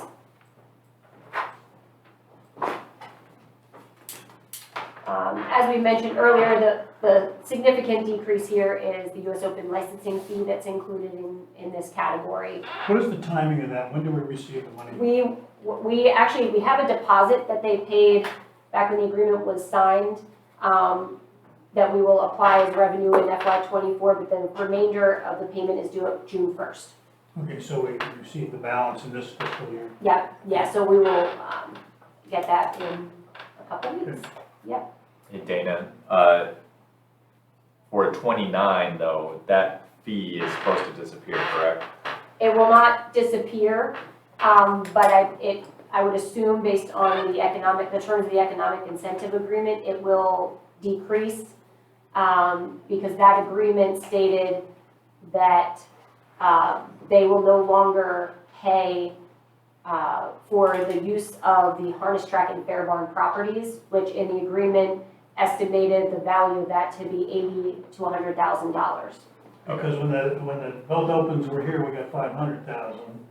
It was $700,000 in 2014, Yeah, I mean, for so when we had the men's and women's back-to-back, yes. Right, and so what is the forecast in 29? I believe we included 600,000, Okay. I can look at that. That's less than we got in 2000. But we're expecting less only because of that term. We're getting less and they're getting more. Correct. Has that number been actually negotiated? That has not been negotiated yet that I'm aware of. And theoretically, if they weren't using the harness track, they're still gonna have a shuttle parking issue. They're gonna wanna be able to bring people in from somewhere else. It's a future council's issue. Oh, Well, you'll Yeah. probably have to negotiate it relatively soon. I think Yeah. they did it right after the end of the other open. Okay. Yes, yeah, it was, Good to know, yes. good to know, thank you. Besides the US Open fee, we're expecting about a $25,000 increase in permit and inspection fees, planning and zoning flat. There's a pretty significant increase in the fire district revenue.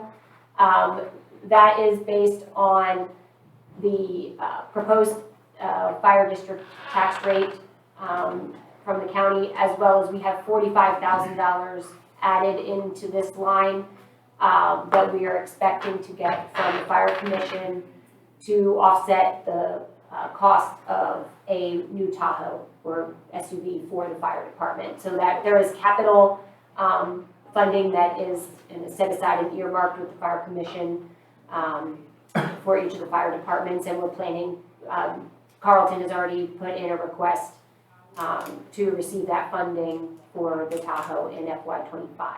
And our fire district boundaries have been and remain the same, and forecasted to remain the same, regardless of the amount of population that may or may not. To the best of my knowledge, that is correct. That's been at least, I think they changed in 2015 and they've remained steady unless there's been annexations or something like that. County district would change with that. All right, thank you. And you noted that some of the increase was also due to the tax base increase in Taylortown. Wouldn't that have been reflected in this year as well? Yes, and that's really what drove the difference between our estimate for FY24 and our original budget. Our original budget, we did not know yet at the time what the total impact on the Taylortown valuation was at the time. I mean, whatever the change in Taylortown valuation, that is fiscal 23 versus fiscal 24. So that when the county revalued, I would have But then thought that.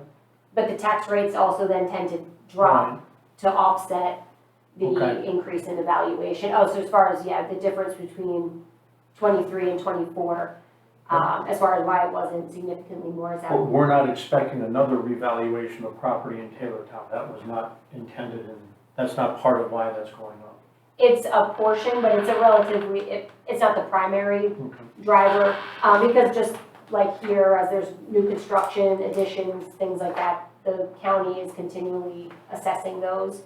So there are still additions and increases, incremental increases in Taylortown's total valuation, which is part of that formula for what we collect from Taylortown for fire district revenue.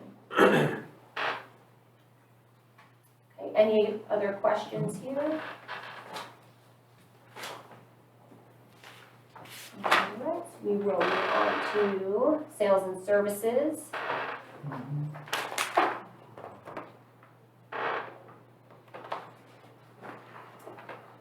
So this is where we primarily have, it's a lot of Parks and Rec items and Fair Barn, Harness Track, as well as some from the library of the sales and services that the village provides for a fee that are based on our fees and charges schedule that council approved back in February, I believe it was, for FY25. The stall rental revenue, we did not hit our budgeted number of $195,000 in FY24, so we're bringing that down for FY25. We do have some expected increases in shows and events. Part of that is because in 24, knowing that the harness track could not be used the entire month of June, essentially because of the open, we're kind of expecting that to come back up with a more availability of property. The Fair Barn rental and shows and events, we're increasing those based on kind of historical trends where they've been exceeding the revenues, as well as changes in the fee rates, and also similarly, they'll actually have a full year of the property being available to be rented, since we had the open in FY24. Recreation fees, they're expanding programs, I think is a primary driver of the increase in the expected fee revenue there. Other sales and services is small. What about, why are the logo merchandise sales? We bumped it way up for the US For the Open. open, yeah. And then like this past Christmas, our sales were less than we thought they would be, so yeah, our estimate for the year is a little lower than. It's a small item overall, but do we actually make money on that? There's obviously a cost to sell this merchandise. Yeah, no, that's the net revenue. That's net, okay. Well, sorry, Not net not revenue. net, but that's It's the the gross revenue. gross revenue, but we charge everything like 20%-ish. So we think we're making money on this. Well, if you count the rent and the other Yeah. stuff. Not fully costed, just simple cost against sales. Yes, we're covering the cost of What we sold. the items that are So in we're- store and We're sold. not but we're- betting on a post-open spike. People wanting more memorabilia from our open center, no? Okay. All right. We would love to have it, we would love to be surprised and Okay. exceed this budget, but we are not gonna plan on it. Okay. Well, if we're making gross $30,000, that doesn't even pay the full-time equivalent salary of one person. So, Yeah. Yeah, they have a lot of volunteers there, but it also, in terms of, to Doug's point, it's not covering the rent and other, It's not there to make Expenses. money. correct, it's a service we're providing, to the public.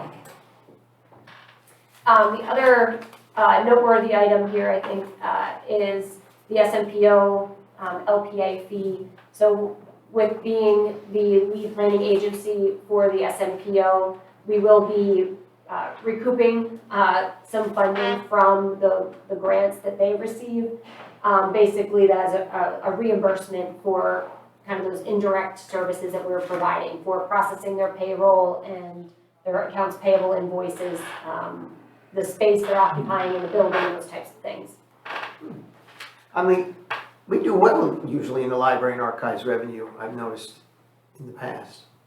That's sort of a significant drop.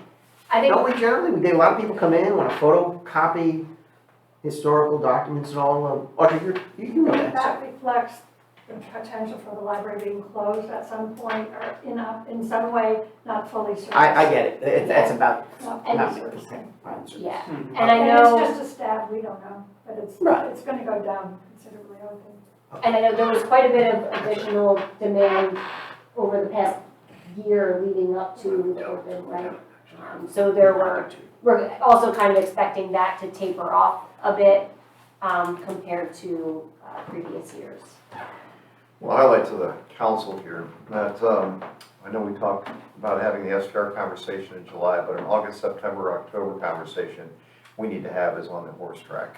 If you looked at a return on equity, that's probably the lowest thing we've got. That's $213,000 that we have. I don't know how many millions of dollars it's worth, but we need to have another conversation on management of that and the direction we're going. So I encourage that conversation for. good point, definitely. Agreed, Cap, didn't you touch on that a little bit in your conversations with Park Service?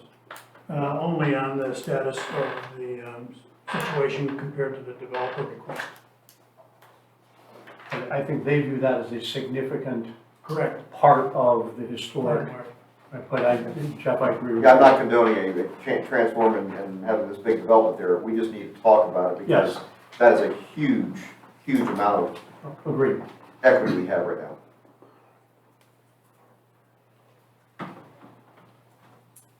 Any questions on the sales and services?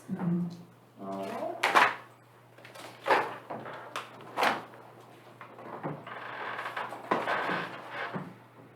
Our other revenues primarily include the ABC revenues.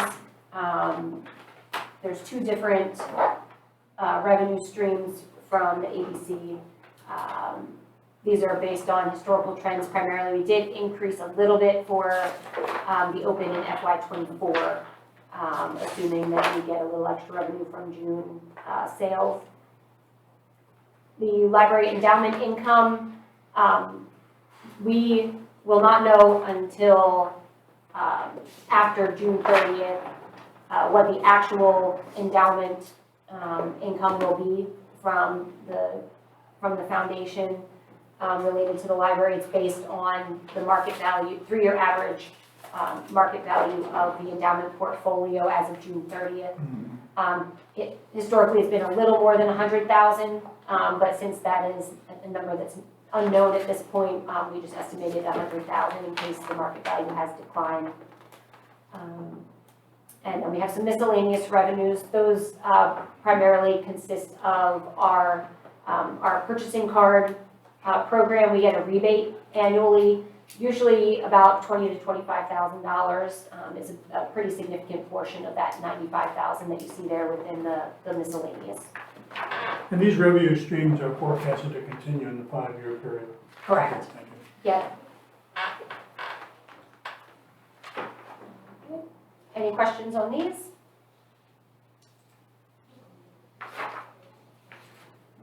Investment income. This is one where it is with interest rates. The village has 99% of its cash invested in the North Carolina Capital Management Trust, which invests in certificates of deposit, primarily U.S. Treasuries. So the interest rate that we're earning on that portfolio pretty much mirrors what the Treasury rate is. So we've been earning about a little over 5% for a while now, longer than some of the Federal Reserve predictions had been. And we have also had a very high cash balance over the last couple of years. So we've really been earning a lot of investment income, which is helpful. It's passive. We'll take what we can get. We are anticipating in FY25, based on the latest projections from the Federal Reserve, that number will stay pretty high. And but we our decrease from our estimate of 856,000 down to 816 is primarily driven by the fact that we're going to be spending down on our cash balance as the library construction commences and we do some of these other significant capital projects. So it's really more so driven by our cash balance that's included in these projections declining. And you'll see that in the 5-year forecast as well. That number will go down both as a combination of spending down our cash as well as decreasing the interest rate that's assumed in the 5-year forecast. But for 25, still expecting a pretty high number in terms of investment income. I would be of the view that, at first, I think it's a good assumption to make. It almost implies that the Fed will in fact engineer a soft landing. Yeah. The rates will kind of come down a little bit slowly over time. They could either come down a lot quickly or they may actually stay up where we are, we'll see. Yeah. I And think it's a good estimate, it's a good guesstimate for now. yeah, but we're trying to work with whatever information we can get. And that's something that we do look at during the mid-year estimate process. So that's often a time where we'll make an adjustment if needed, if something happens unexpectedly. I'm sure between either the Fed or Jack, we will have full employment during 5 years. One or the other. Thank you, Andy. Our other financing sources this year for the FY25 budget, just $7,000 that we anticipate for a copier lease renewal. That based on terms of all the other copier lease agreements, which they're all the same. We have about 10 or so, 10 to 12 maybe that at the village, all with the same terms structured in the same way, but renewing at different times. So we just anticipate one of those will be renewing within FY25. This is again somewhere where the subscription liabilities, once we know in FY25 that we have a subscription that needs to be reported this way, then we would bring you a budget amendment to approve to add budget to the subscription liabilities issued if needed. But again, we're not going to add funding budget there initially without seeing agreements and knowing whether it would apply or not. Any questions there? All right. One thing there, if you can blow up that picture a little, Mhm. it may be too late to make this change, but one of those trees has since fallen. We could probably update that, For historical accuracy purposes. Photoshop it. Yeah. Yeah, trying to remember the tree. Yeah, okay. No longer there. Call them the witnesses then there. Okay.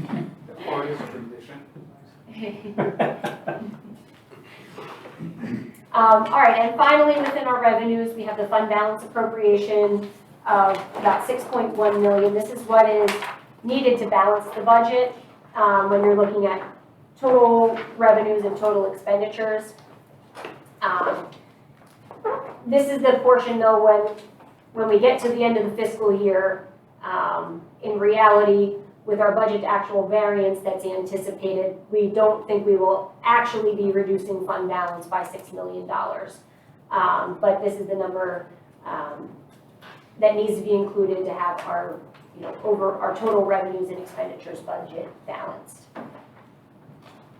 And again, we can, this really is driven by some of the items listed here in this paragraph, 2.8 million for the library.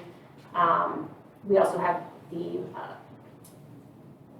public services land acquisition for 400,000 that was not kind of previously anticipated in the 5-year forecast, and the Wicker Park athletic field upgrade of 1.4 million. So we'll be seeing kind of a lot of what's driving the need for this in this year's budget when we get through the expenditures. Kind of what I would call the operating deficit is about 3.3 million, and then the capital items are 2.8 million, and coming up to a total of 6 million, round numbers, okay?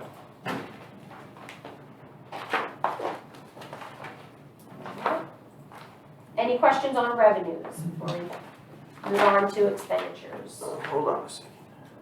Go back. No, keep going. Okay. The next page, you were on it. Okay.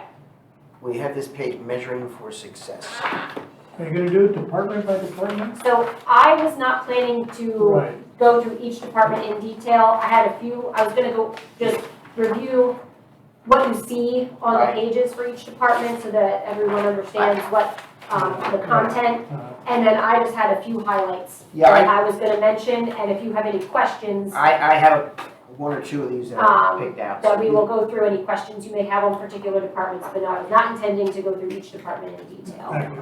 I would have loved to see a summary, to the extent these are all broken out by salaries, operating capital, and with maybe a notation as to are there any FTE changes?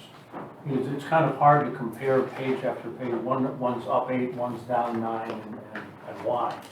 Yeah, I believe the departments that had FTEs I added remember what they were. are mentioned in there, Right, yes. Stormwater and. Yeah, so for and- example, on page 133 for Public Services Administration, there is Right. mention of the new position. And the overall summary of salaries and benefits is in the beginning of the general fund summary section on page 95. The one that we were looking at earlier, kind of where we were looking at the overall changes. I think you also provided early on a description of requests that were adjusted. Yes. By department, which was very useful, thank you very much Yeah. for that. Yep, so at least overall in terms of what you see within each of the departmental sections, and Matt, feel free to jump in when we get to the more the KPIs and things, but you have an overall village, or department profile rather, that explains what they do and what positions are within that department, who you can contact for more information, areas that that particular department is focusing on for the upcoming fiscal year. Then we have their expenditure budget summary, same format that we had looked at before with the overall. If a department does have revenue sources, for example, Parks and Recreation, the library, there's a separate table that shows the revenue sources and the budget numbers for those. And then there are some graphs and tables related to the departmental goals and KPIs, and if you wanted to add to that. Yeah, and just to orient yourselves a little bit to this page, this is something we implemented starting last year. So there are two different sections. One, following the trends, is really looking at those performance measures that we believe are important for trend analysis that we think the community may be interested in, to be able to understand where we're at and where we're going.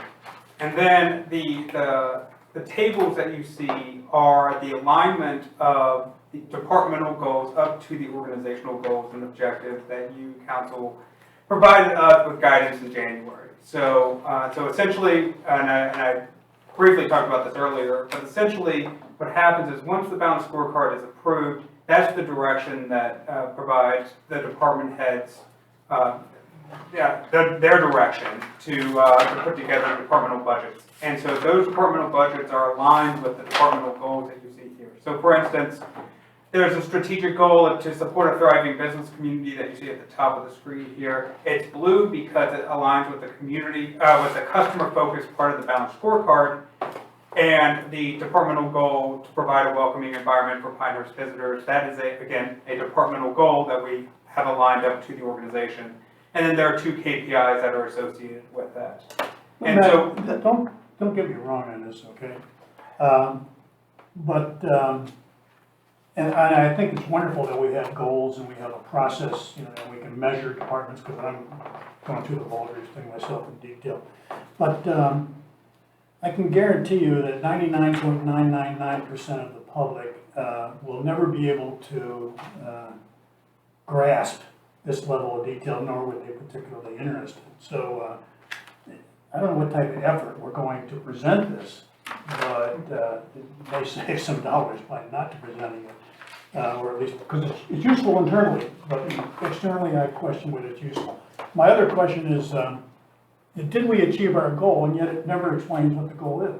yes, so that is something that we've gone back and forth on last year and this year, is to say, at a high level, we could either put in the data that says also FY 2023 goal in there and extending the table, or we said, is it more, at a high level, do we think that the community would just like to know whether or not we achieved our goal? Yes, we did. We're in that range where we're close to achieving it, or no, we did not. We're going to be working at it. No, I understand it. You know, from glancing, it's easier to grasp that I just have that comment. And I agree with you. It's something that we've struggled with, well, I've struggled with internally as well, is to say, how do we best present this information that's as digestible as possible? Because you're absolutely correct. There's a lot of information. I have a couple of questions on that Sure. very page. Okay. We're projecting in FY 2029 the lowest number of Welcome Center visitors that will have been served in, at least in this chart, in 7 years. Mm-hmm. And I would think we would be, I'm not sure how we come up with the projection there, but I would think we'd be more optimistic that we're going to have more visitors stopping by the Welcome Center in FY 29 than we actually showed up in FY 22. So I'm not quite sure how we get that and how the public would gauge that. I'll kind of explain that. So part of it is that we're anticipating moving from the current Welcome Center location to the new Tufts Archives building. Gotcha. So it's a guess, because we don't really know how that will change. So it could skyrocket because Yeah, I would everyone think that if comes in. well, okay. I would think if we move it there, that we'd have more. But anyway, that's one of those numbers that makes you say, how did we get to that? The other thing is in the effectively communicate and obtain actual feedback from customers, which I think is very useful for any business, but number of website sessions. Yes. Now, maybe someone in the technological area here can advise me, but it seems like if in 23 we hit 278,000 actual visitors, that we'd be getting more in the future. Again, it's counterintuitive, but Yeah. there's probably an answer. So in FY 23, I believe a lot of those were STR related people looking at our website.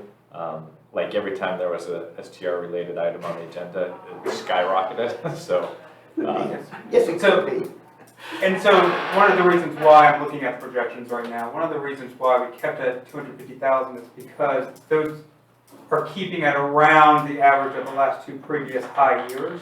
So we expected it to be, in FY '22, as you can see, is about 230,000. We did expect, or we did see the increase in '23 to 280,000.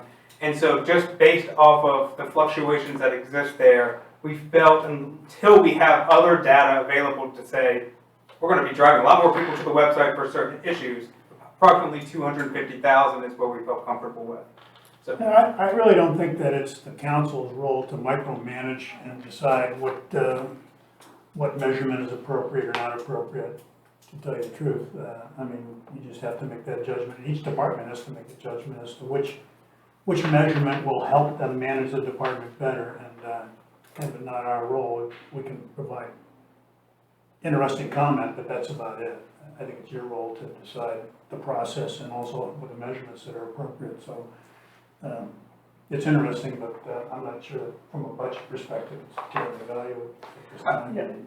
yes, sir. I will say, just as an added piece here, is that when you all as council provide us with that organizational structure, again, balanced scorecard, the strategic objectives, et cetera, we do ensure alignment at the departmental level.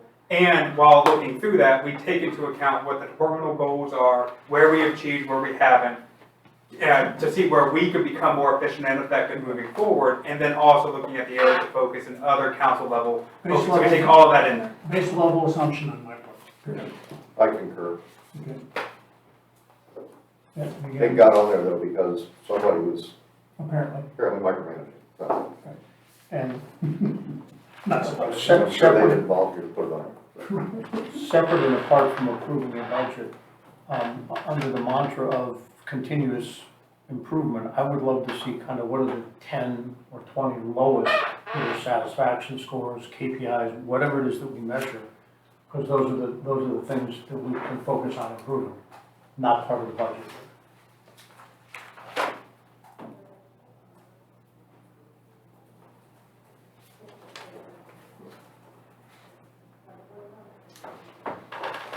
I was just gonna jump in the governing board. There's a big decrease in the operating, and that, if I recall correctly, is because we reduced the legal Yes. Well, I expense. think the governing board has met every requirement possible. Well, I did cut your budget by half, so I just wanted you to know that. That was gonna be one of my quick highlights was, yes, the governing board budget was primarily because of the decrease in the legal fees that hopefully. I thought it was a decrease in salary.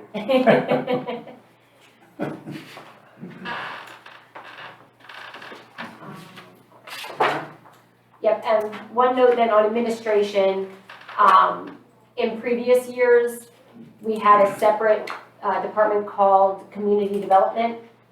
Beginning with this year's FY '25 budget, Community Development is merged in with administration. We did combine these historical numbers, the FY '23 actuals, the '24 budget, so that these are comparable across the different the information that we're providing here. And community development has been removed from the budget book as opposed to showing it with nothing for FY '25. We just merged everything together in terms of the historical information that's being shown here. And just for further clarification, the community development was a department, but it was a department that was really housed under administration. So when those functions happened, we just said, let's make it cleaner and then put it under one umbrella. So at this point, I think if you have questions on a particular department, a few things that I was just going to highlight, the police department operating budget decreased overall, again, from radio replacements and there were some additional requests for new equipment and IT software things in previous years, where this year there were none of those, or very minimal. So that's one department that decreased its overall request. Streets and grounds decreased primarily from the village green parking lot funding in '24.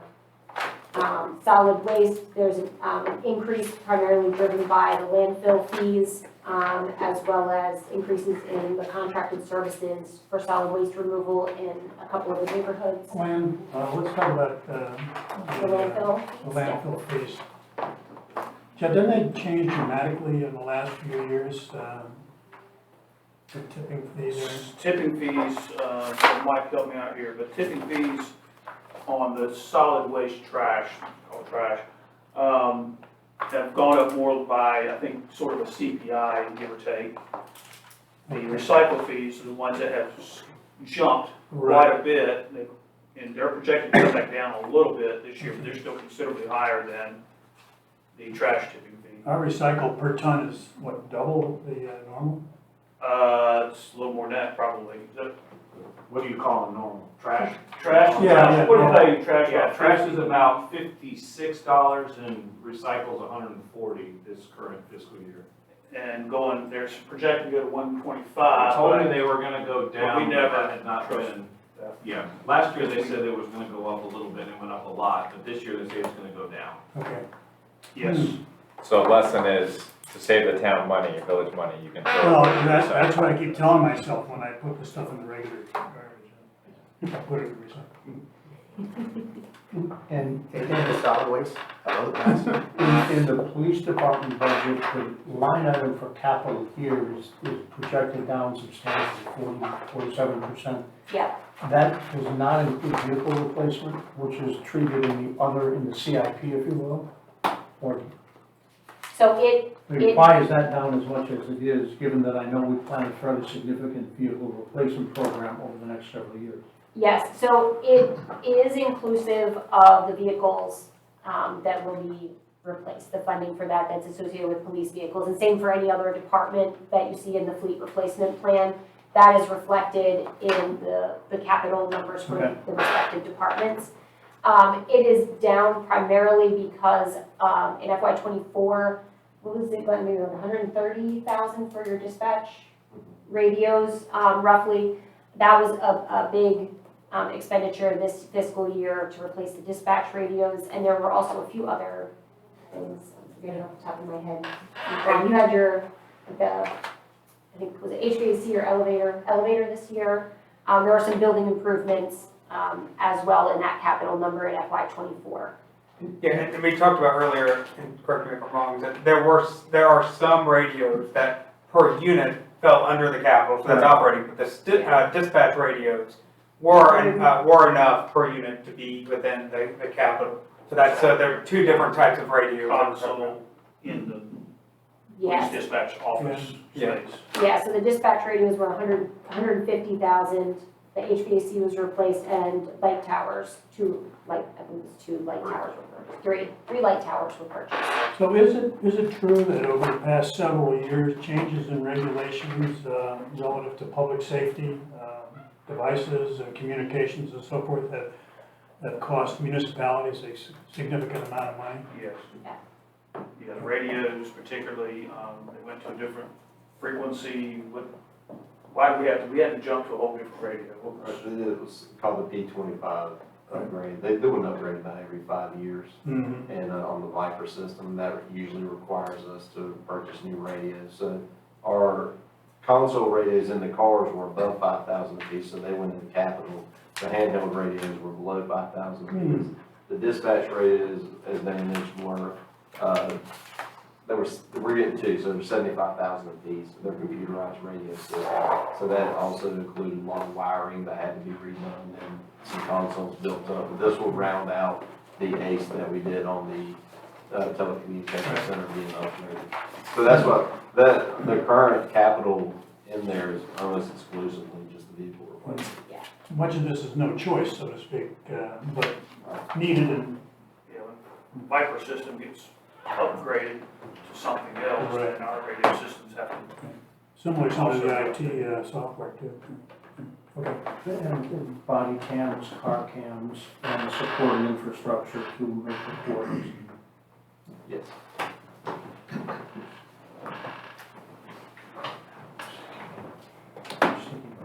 Okay, so I think those were my highlights. One thing I did want to address, you had a question, Mr. Taylor, about STR monitoring and putting money in the budget for that. We have $20,000 included in the FY '24 budget for that we could roll forward to FY '25. It has not been spent, and that would be my suggestion, maybe utilize that money while we look further into what a potential solution may be. I picked 40 off an email from a representative that said, here's a system that other people are using. I have no opinion on that system or any other system. Want to be sure that we have something in the budget for that. 20 sounds low, but since we don't know what it's going to be, it's as good as anything.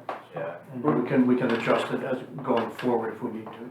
Yeah. We're gonna be able to find another $20,000 somewhere. Exactly, and then if we pick a solution and we know how much it's gonna cost, then we can, make an adjustment to the budget. I think what's important is that the public commitment of the council to ensure that we provide the adequate funding to make sure that technologically we have state-of-the-art resources to be able to enforce. And I believe will be, and Alex, I believe will be a substantial assist to planning, not having to attempt to do this manually, which cannot be a very, very fun task. It's pretty inconclusive of what these services are able to provide to individual municipalities, and it's gonna be based on what their rules and regulations are. Yeah. So they're not just apples to apples whenever you hear about one new community coming online, and I've had consults with several of these contract services. And, they can offer a lot, all the way through enforcement, from just monitoring this very complicated algorithm that they have that can span all these websites and see if a property is being offered for rent. But then it's gonna come down to still providing more substantive proof. before I've there got can no be problem with action. having a placeholder. Yeah. This is a conversation, though, that we need to have in July. This is gonna be a Yeah. complicated conversation. Yeah. And I don't think we're gonna address that today. No, but I do think that the commitment, one, to have that conversation and to be sure that we're prepared to acquire whatever is the technology that will work for us. If something's not working elsewhere, it's not gonna work here, let's find the model that does work for us, if it exists out there. The purpose of the budget said to budget our money and having a placeholder for that as a potential expense, I fully understand that, and I concur with that. Again, we have to have a conversation with this and then more in depth. I don't know if we need a birdie or not, we definitely need to have a conversation. But I was struck by the fact there are 4 or 5 other software packages that were mentioned in the context, I think, of the 5-year plan. And I'm fully supportive of those, having no opinion on what specific one it will be. So yes, it is definitely a conversation. Any other questions that council has on a particular department that we want to jump to before we move on? It is 11:11, I want to make sure. Yeah, I have one generic question. In, we referenced, I assume COMP means comparable, city or community, whatever. And we'll have COMP 1 or COMP 2. Yes. But I have trouble finding which community is COMP 1 and COMP 2. Yes, Are they listed in here and I missed them? they're purposely not listed. They're purposely not listed, okay. What are they? So again, it depends on the KPI in which we're looking at. So comparable will depend on each individual one. So so for instance, in some of them, as you all know, we may look at, Southern Pines, we may look at Davidson, North I Carolina, get that. Holly Springs, Williamsburg, Virginia, are a few of them that come to mind that we use. Well, all right, let me just make a request in that when we reference them, let's identify what they are. So that we know what we're comparing. Is it apples and oranges, or is it apples and apples, or who are these communities? And, There was one that I traced back in the comparable, was Coral Springs, Florida. Yes, there's Coral Springs is there as well. Population of 133,000 people. I'm not sure how comparable they really are, maybe they are. Yeah, so Another comparable is Colorado Springs, population of 170,000, with a major university in town and mountains. I don't know how much of a comp they really are. but we don't pick those, right? It's ETC picks. Right. no, No, I'm not saying anyone here picked those. So there are a couple things there. So one, first of all, comparables are looked at more than just population based. So to that point, we look at, and many times we're looking at other best practice communities. So we're looking at similarities based off of numerous factors that we put together. To the mayor's point about ETC picking up, If it's an ETC average or an ETC piece, then we'll list it in there saying ETC. We may look at the ETC survey and what they consider to be comparable communities as well as best practice communities, and we'll look at those to see whether or not they fit other KPIs that we have. So it's not necessarily all, ETC does not choose the comparables for what we put into this book. We do look at that as reference and say, oh, they said, for instance, the Leading the Way award that we earned last year, there's a list of communities that have also won Leading the Way. So we'll look at that and see, are there any communities within that list that we may also be looked at as a potential benchmark or comparable for the numerous factors that we look at. So to that point, like I said, if there may be Coral Springs, for instance, because if they're a Baldrige Award winner, we look at, for instance, Germantown, Tennessee, for that reason, right? So they're a best practice, high-performing organization. We are a high-performing organization as well, and if there's KPIs in there that may look at high-performing organization, those are the types of things that we look at. So it's just really dependent on each one. But I can put a note down to provide Yeah. what those benchmarks are. It's not relevant to the moment, but I think it's relative going forward, very much so, especially since we set it up as a comparable. Okay, I don't, what did you want to discuss next, and then I was going to raise a question. I was gonna move on beyond the departments, so if you have anything else within the departments, I was gonna just quickly make one comment about debt service and then get into capital, the forecast. Go ahead. All right. So debt service, right now, there is a lot of information included in this section for the future when we have some more substantive debt. Right now, it's just the leases and subscriptions that we're required to record as debt based on the accounting standards. So I just wanted to point out that we do not have any, what I kind of would say, true debt. These, I just want to clarify, while it's broken down into principal and interest payments, this is not like we took out a loan and we're paying more over the span of time. By paying interest, we are taking the regular payment that we would make, whether we had to account for them this way or not, and splitting that between principal and interest. So we are not paying more over time by recording these this way. This is purely an accounting exercise, so I just wanted to make that clear. We don't have any installment financing contracts or anything at this point in time, or that are projected for FY25. There is debt in the 5-year plan that's proposed, but not for FY25. All right, then we get into the capital expenditures section. In here, you'll see a list of all of the capital acquisitions that are planned for FY25 by department. They are also then shown in a different structure in the capital improvement plan section in each of the CIP tables. And then we have one capital project fund for the library where we plan to have design and construction expenditures in FY25. Shortly we'll get into the capital project fund in more detail, and I think that would be a good place to discuss. You may have noticed, well, we have 2.8 million one place, we have $4 million somewhere else. What's going on, what numbers, right? So we'll talk about that. It has to do with the funding that's already in the capital project fund and timing, estimated timing of expenditures. This includes the contract we just agreed with the architect, is that correct?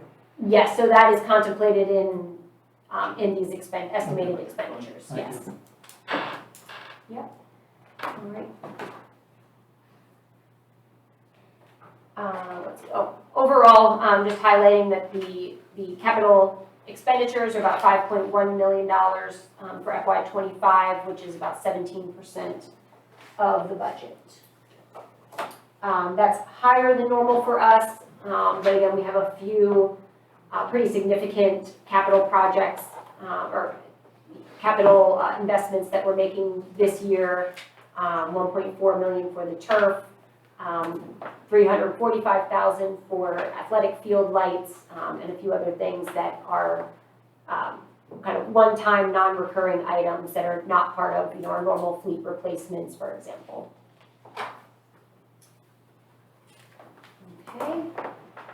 Any questions on anything that was in the general fund section? If not, we'll move on to this, quickly highlight the special revenue fund for the SMPO. This is a new element to our SOP document.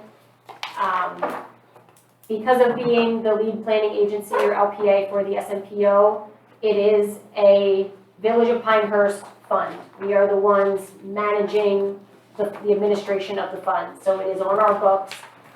Even though there is the separate SMPO governing board who really ultimately decides kind of what happens with those funds, operationally we are kind of the custodian of them, if you will. So that's why it's reported in our annual, budget document, and it will be in the budget ordinance that council approves in June. That is. Will that be a line item? Yes, it will be its own separate line item, and the draft of the budget ordinance is in towards the back of your binder in this budget book. So you can review what that language looks like, but yes, it is called out as its own separate annual budget. Since the SMPO receives grants annually, those are kind of appropriated, if you will, to the SMPO on an annual basis from NCDOT. There will be, it's an annually budgeted special revenue fund. So you can see here the estimated expenditure budget and revenues of $216,750, and that's the number that NCDOT gave us as the amount of funding that the SMPO will receive for FY25. And then it's an 80% funded from federal grants, and the 20% local match is covered by the member dues. So each of the member communities or governments, because it also includes Moore County for the unincorporated portion, they each pay a share of those member dues based on the percentages in the MOU for SMPO. So I just wanted to highlight that this is new, and we do mention here that in terms of the actual operating impact to the village itself, in terms of payments that will be made, the village's share of this 43,000 total member dues is $12,578. We have about 29% of the total local match for the largest community in the SMPO. That's population based. That is population based, correct, based on the 2020 census data, so it will be updated again after the next census. So that is true, kind of more so the operating impact, but we also will get some money back in terms of that LPA fee as a revenue to offset the staff work that's being done and the space they're occupying on behalf of the SMPO. And we can discuss later how it's displayed, because of the SMPO money. It's in a separate section of the ordinance, but it's not on the display sheet, that's all. The display sheet? The general fund expenditures item. Right, because it's a separate fund, so it's going to be separate from the general fund in the ordinance. But where does it fall within those general fund expenditures? Our share? Yes. This $12,000 share, that's within the administration department in Okay. the operating expenditures. Sorry, Okay. I misunderstood. That's what I was trying to find. Okay. Thank you. Yep. All right. So then the next. Can I ask you a question before we get into this heavy duty stuff? And it just came to mind when you talked about that. Coming back from Fort Liberty at the Regional Land Use Association Commission last Thursday, we pay annual dues to that organization, is that correct? I believe so, yeah. Doug's nodding. And that's reflected somewhere in your, buried in here. Yeah, most of the dues for organizations like that, Central Pines and the others are included within the administration department Okay. Operating expenditure Thank you. budget.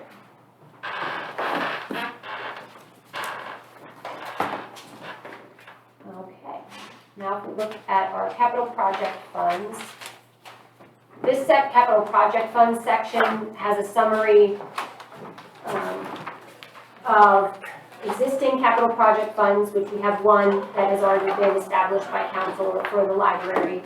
And it also includes ones that we are kind of planning on or contemplating would be needed in the future based on the 5-year forecast. So that's why you also see capital project funds in the document for public services relocation and the fire facility. Those two for public services and the fire facility have not been formally established, but in the future, if those projects progress, we would have council approve capital project funds for those initiatives. Yeah, could I pause for a moment? I think so far, everything we've gone over in pretty good detail, by the way, and probably more detail than we thought, pertains really to the adoption of our FY 2025 budget, which is our responsibility, and it is binding on us, the Village of Pinehurst. The increase from previous years, the projections of revenues and so forth. And if you look back at the past budget ordinances, it's very similar in how it's laid out. I'm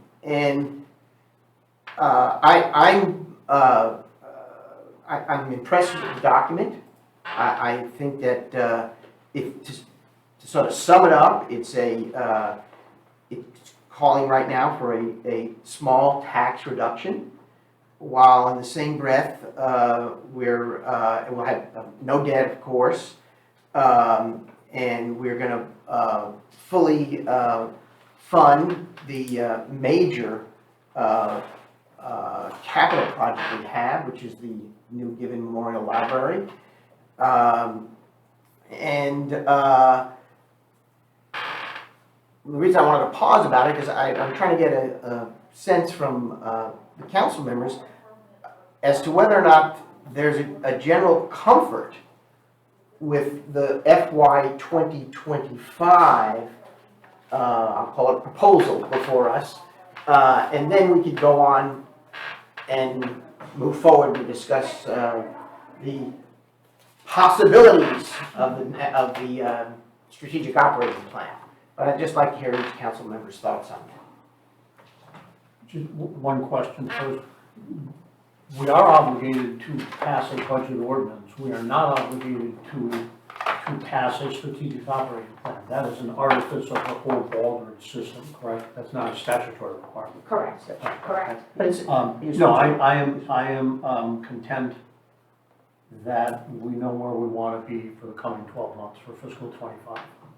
Given that there are lots of other questions, some of which could influence that a little bit, but mostly will influence out years.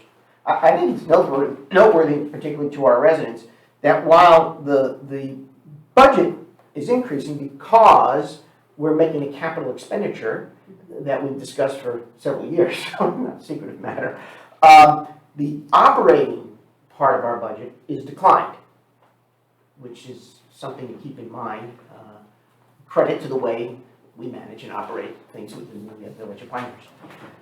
Go ahead, I'm sorry. No, I think that fact could be clarified in the message. Yes. But then those are the facts, and yes. Yeah, that's one of the things I think I addressed. And I am content with where we stand for, we're not under any, we have to hold the public meeting first. We couldn't adopt the fiscal 25 budget today, No, even if we we wanted should. to. No, we Right. But I'm content with where we are now at this point. Okay, go ahead. Other comments? Dr. Morgan or Pat, are you content with it?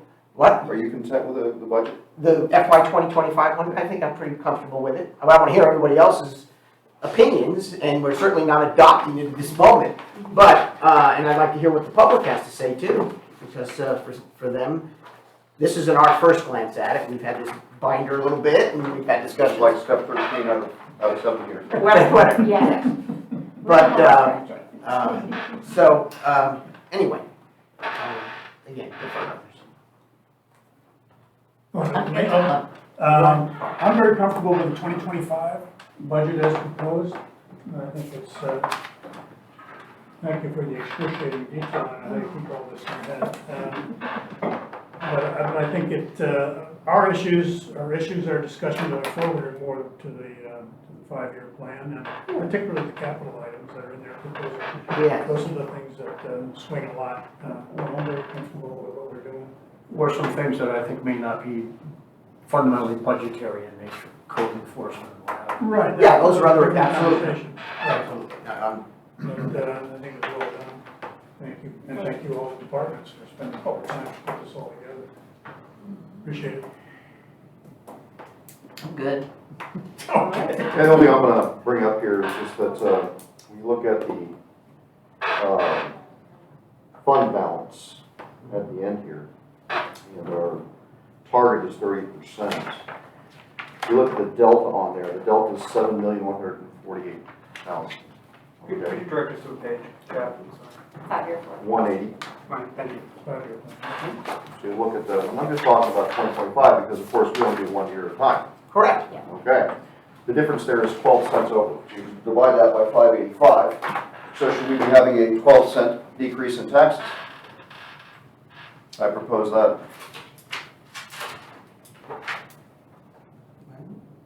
I'm open to the discussion. I'm sorry,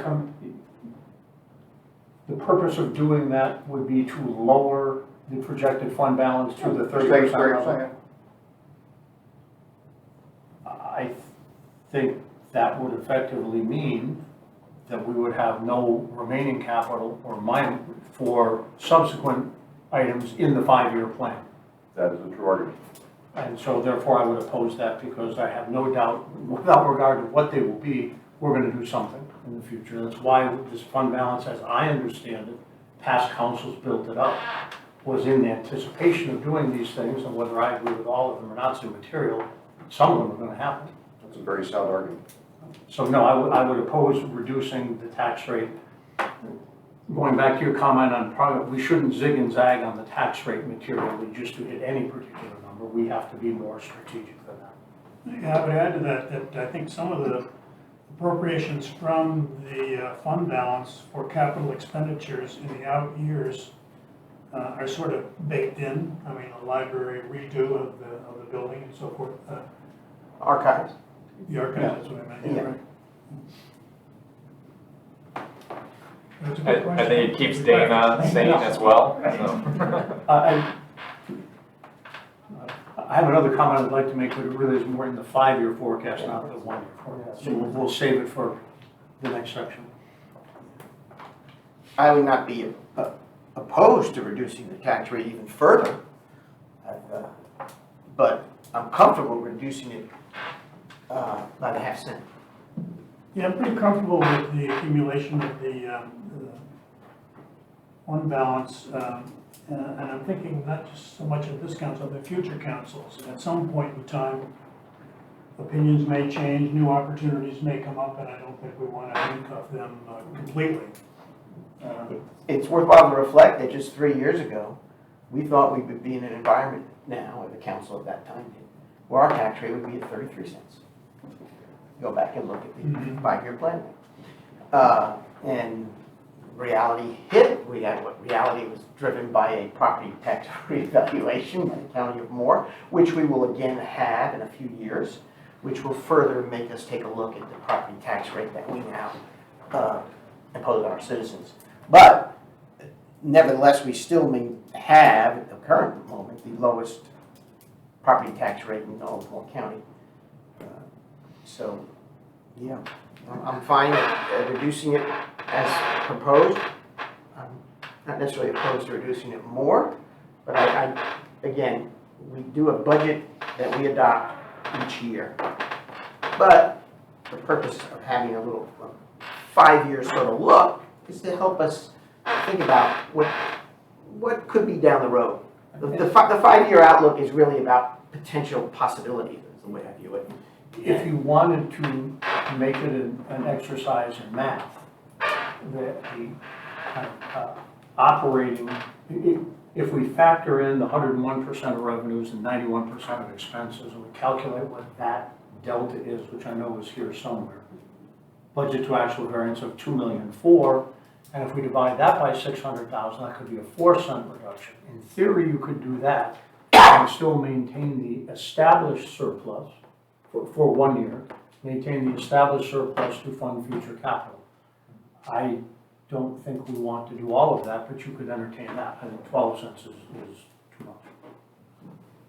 Again, that's a matter of math, that's not a matter of strategic policy. Okay, just wanted to No, I, have the conversation here. you gotta poke it every now and then, you're right. Good topic. How much can we reduce taxes? All right, other, Now let's move on. all right.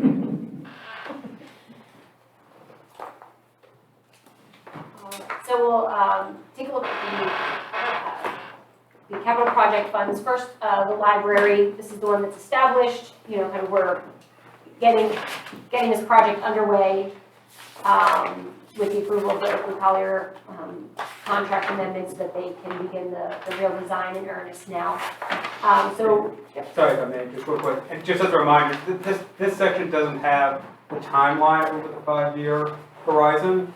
So if you wanted to refer back to page 66, where we talked about the initiative action plan documents and which ones were those for capital, it does provide the timeline horizon, so it may help you to reference both if you so choose.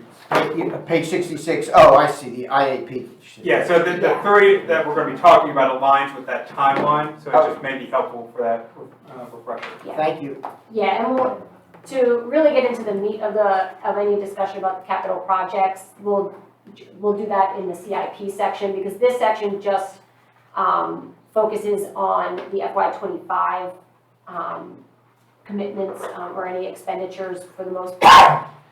So this is looking at the current budget that is, this is a projected budget, not what the current approved budget is in the capital project fund. This would be based on the total $7.2 million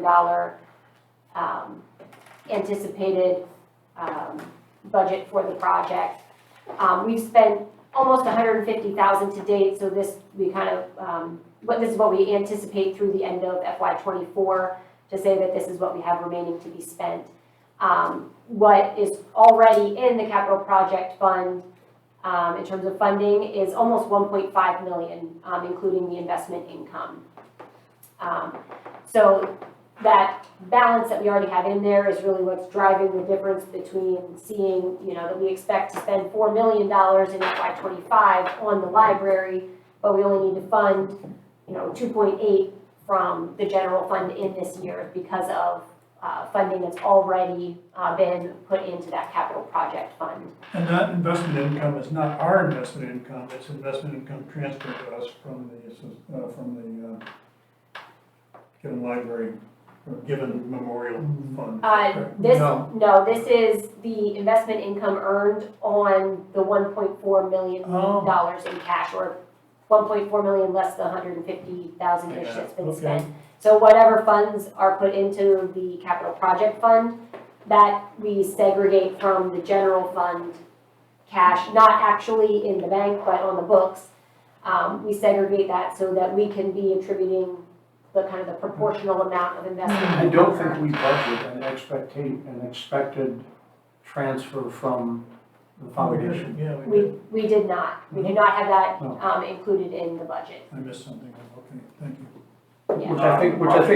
Which I think is proper, since we don't exercise any control over that. Right. They may have a guideline, but they could change that guideline, so. Yeah, Sorry, we did budget 100,000 coming from the foundation to the village. That's on the organization, like the That's the operating side. normal, endowment contribution from the foundation that is to fund library operations. But in terms of the capital campaign that the foundation may do for this project, we contemplated zero. Well, that's, it was just a month ago or so, you reported to us of their fundraising advisors saying that there wasn't real potential for the library aspect, but there was for the archives. Yeah. So. That's where they recommend focusing. And just one other question, the 100,000, does that go into our general fund that comes Yes. from there? Okay. Yes, because that is intended to support the library's operations, so it's in there to offset the library expended. I would classify that as investment income, that's a detail. Yeah, we have that in as other revenues, yeah, I Other. believe, yeah. So that contribution, if you will, from the given library organization, given foundation now, excuse me, it's not restricted, is that correct? I thought it was restricted to improvements to the library and its facilities. Is that, am I The- missing something here? The annual endowment income contribution, to my understanding, is just restricted for the library, Library operations. library operations. yeah. Operations. So salaries, benefits, Operations, books. okay, it's not for specific improvements, either in the planned new library and or the existing, is that correct? So that check comes to us with no strings attached. Essentially, Other than- essentially, other than we have, as long We as we can't spend keep it on the operating the fire. library. Right. Account for it as being yeah. allocated towards their expenses. As long as it's in, Yes. underneath that, less than the department's budget, it. We've fulfilled our obligation, yes. And we do still, the library does still get other support from the foundation throughout the year for special little Right. purchases and things like that, Sure. support different programs, and that's, usually they're just buying those materials for us, I think, and Right. giving them to us, Okay, tables or whatever, in Uh-huh. the case may be. It's generally things that are outside of our budget normally.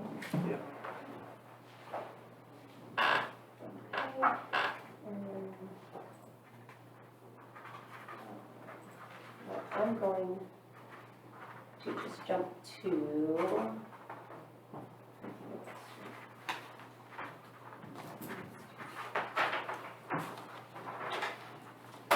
I'm going to jump ahead to the capital improvement plan, since that's where it has everything that we want to go over before we get to the overall, kind of putting it together in the 5-year forecast. So, our capital improvement plan, if we go to page 182, behind the capital improvement plan tab. The capital improvement plan, that we call it, includes multiple components. It is inclusive of our, recurring replacements for fleet, IT, other equipment, building improvements as we replace HVAC systems, elevators, as we maintain those assets, for example. It also will include those kind of any one-time, non-recurring capital items such as the turf replacement, or there may be some others in there.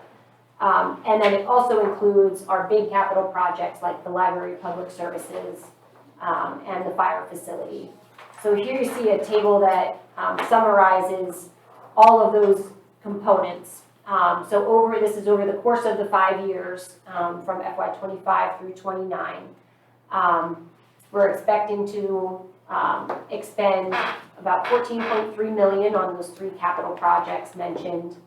Almost $8 million for our fleet replacement plan, $588,000 for IT, and almost $10 million in other capital, which is kind of the catch-all if it's not a capital project, fleet, or IT.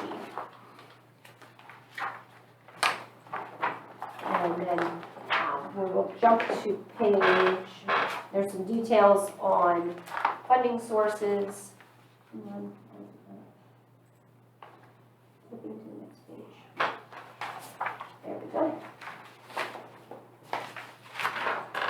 These investments capital can be funded from cash, essentially from our general fund, fund balance, or it can be funded from installment financing from debt. Those are the 2 most common. With the library, we may have a third that's coming from possibly some donated funds, but that isn't as common as the other sources. So this is showing the breakdown out of that total of $31 million that we plan to invest. about 90% of it will be in cash, and then the $3 million that's in the plan for half of the public services relocation construction.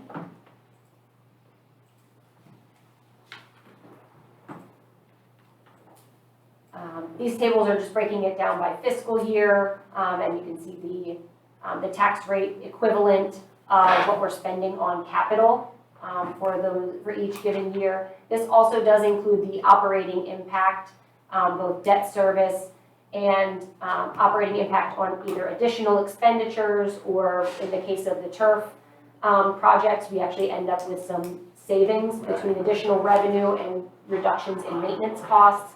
So you'll see the net impact on the operating budget is factored in, kind of that total general fund impact, and that is then what's reflected in the tax rate equivalent of those capital investments that were made. Small request, we have, since the moment we adopted the turf project, we've talked about the savings we're gonna have in the out years. I think it's important that we keep good records and document that, because I think we'll get questions from residents, and we obviously have the numbers to talk about, but I think we need to have them handy at that time. Okay? Yep, I do have those, and I thank you, Dave White from Parks and Recreation. He did help me quantify from the Cannon Park field what was actual extra revenue, and I've also worked with Buildings and Grounds to track what actual expenditure savings that we can.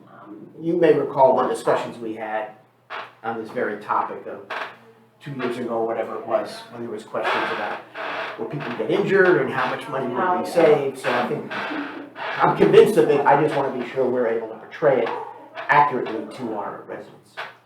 And the fiscal year 28, the 837.8, that's the anticipated sale of property that will become Village Place. 837. Oh, yes, here, yes. Which So- I think is $1.2 million is the current guesstimate. Correct, so this is roughly that 1.2 million revenue that we're estimating for the sale of the existing public services property, less the 400,000 and change in additional Right. operating for the library. Yep, that's the net. Basically, there's some other smaller items in there for the turf, for example, but that's primarily what's driving that, correct. Okay. This here is a breakdown of those net operating impacts that you see in the table above, with some more detail of the different components. So you can see what those are made up of. And when you get to that summary, and we talk about, among other things, streetscape improvements and stormwater drainage projects, so some of those appear normally in the operating budget, even though they constitute things that could be defined as capital. Streetscape normally has been in the Yeah. capital budget. Yeah, there may be operating, budget items that also you could call streetscape enhancements, but those that we're calling out there are capital. So these really are capital. Yeah, so they're, They're hardscape improvements to building sidewalks, curbs, the four-way stop landscape. is the part of associated that. If Yeah. we had no special projects in mind for 5 years, these would still appear separate from the operating budget. The streetscape is not, that at the retreat, we decided we're funding it in FY '25 and not beyond that for that reason, I think, because there weren't, That'll finish Any the specific- downtown amenity plan next, in this fiscal '25, yes. that allocation there. Yes, but the others, like the stormwater, you see continuing on. Right. And the pedestrian facilities for sidewalks, pathways, those continue on throughout the 5 years. Those would be, as you like to try and think, operating capital. Yes, They just happen to exceed $5,000. You can't do a, stormwater project for less than $5. correct. There's a definition that most people don't understand, and then there's a practical impact for how we think about things. Yes. Okay, so here's where we'll really get into the capital discussion, because of these big projects, since we have the right tables here. Zoom this in more. So the library first. This prior periods column is showing what our, in the project budget section, is showing what our current Capital project fund budget is the 1.4 million, and that it's all budgeted to be coming from cash. Then in each fiscal year, it's showing what we plan to add to the budget in that capital project fund. So the timing of these adjustments to the amendments to the project budget have to do with when we anticipate signing contracts and issuing purchase orders to the construction company for the library and then for the archives renovation. So, you know, we know in FY25, hopefully this fall, right, we'll be issuing a purchase order for the construction of the library. And then in FY26 is when we're anticipating doing the same for the archives renovation. Does this imply that the project will be over at the end of fiscal year 26? No.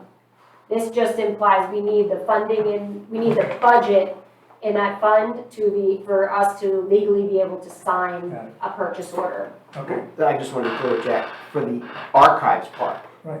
Yes, okay. I agree with Correct, yeah, in terms of the entire scope of the project, yeah.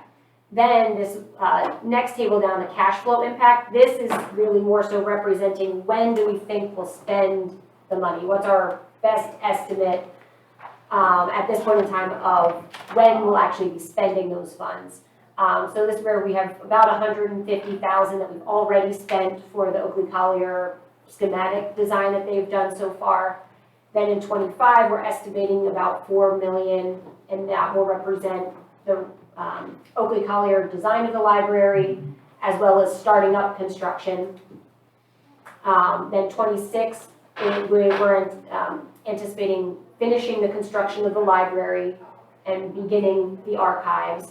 And then in 27, completion of the archives. Okay. So that's sort of, you know, Right.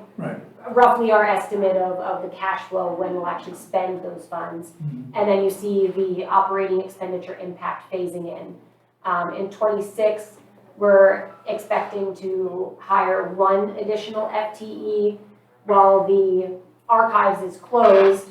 We'll have basically the full staff in the library when it opens, maybe need 1 additional FTE to have sufficient coverage of the new library.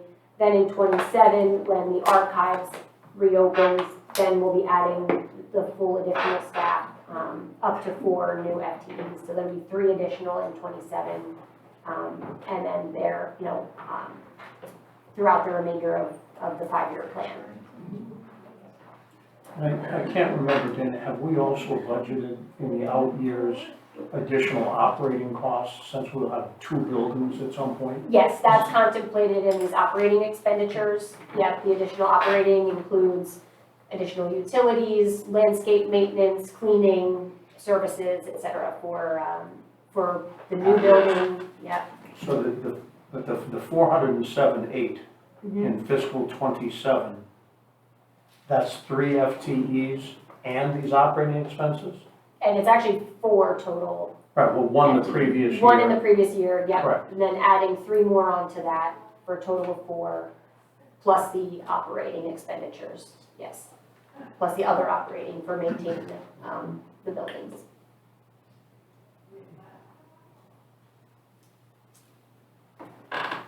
No subject matter expertise at all. It doesn't sound like we're allocating a lot on the operating side. I'm sure it's easier for us to quantify the FTE impact.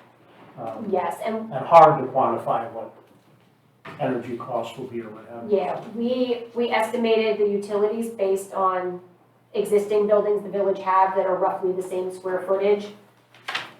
And then similarly for cleaning contracts, the landscape maintenance based on, and then we inflated them out to the future years, but we based it off of what the village is currently paying for similar sized buildings.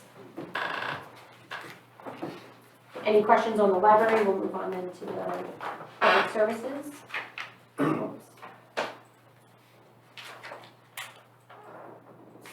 If I may, just want to be mindful of time. Yes. We're budgeted for about 5 more minutes.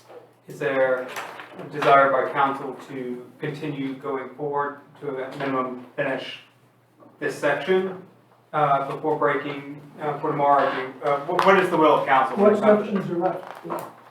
Basically, we're gonna go over these two capital projects and then get into the forecast and the scenarios.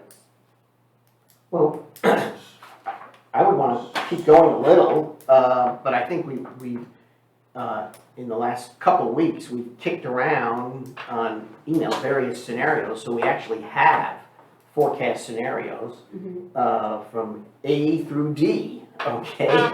All of which have our operating margin, okay, and our fund balance availability numbers within the range that has always guided the Village of Pinehurst for at least the last 5 to 7 years. So we're in the sweet spot. We can decide on which scenario we're all most comfortable with.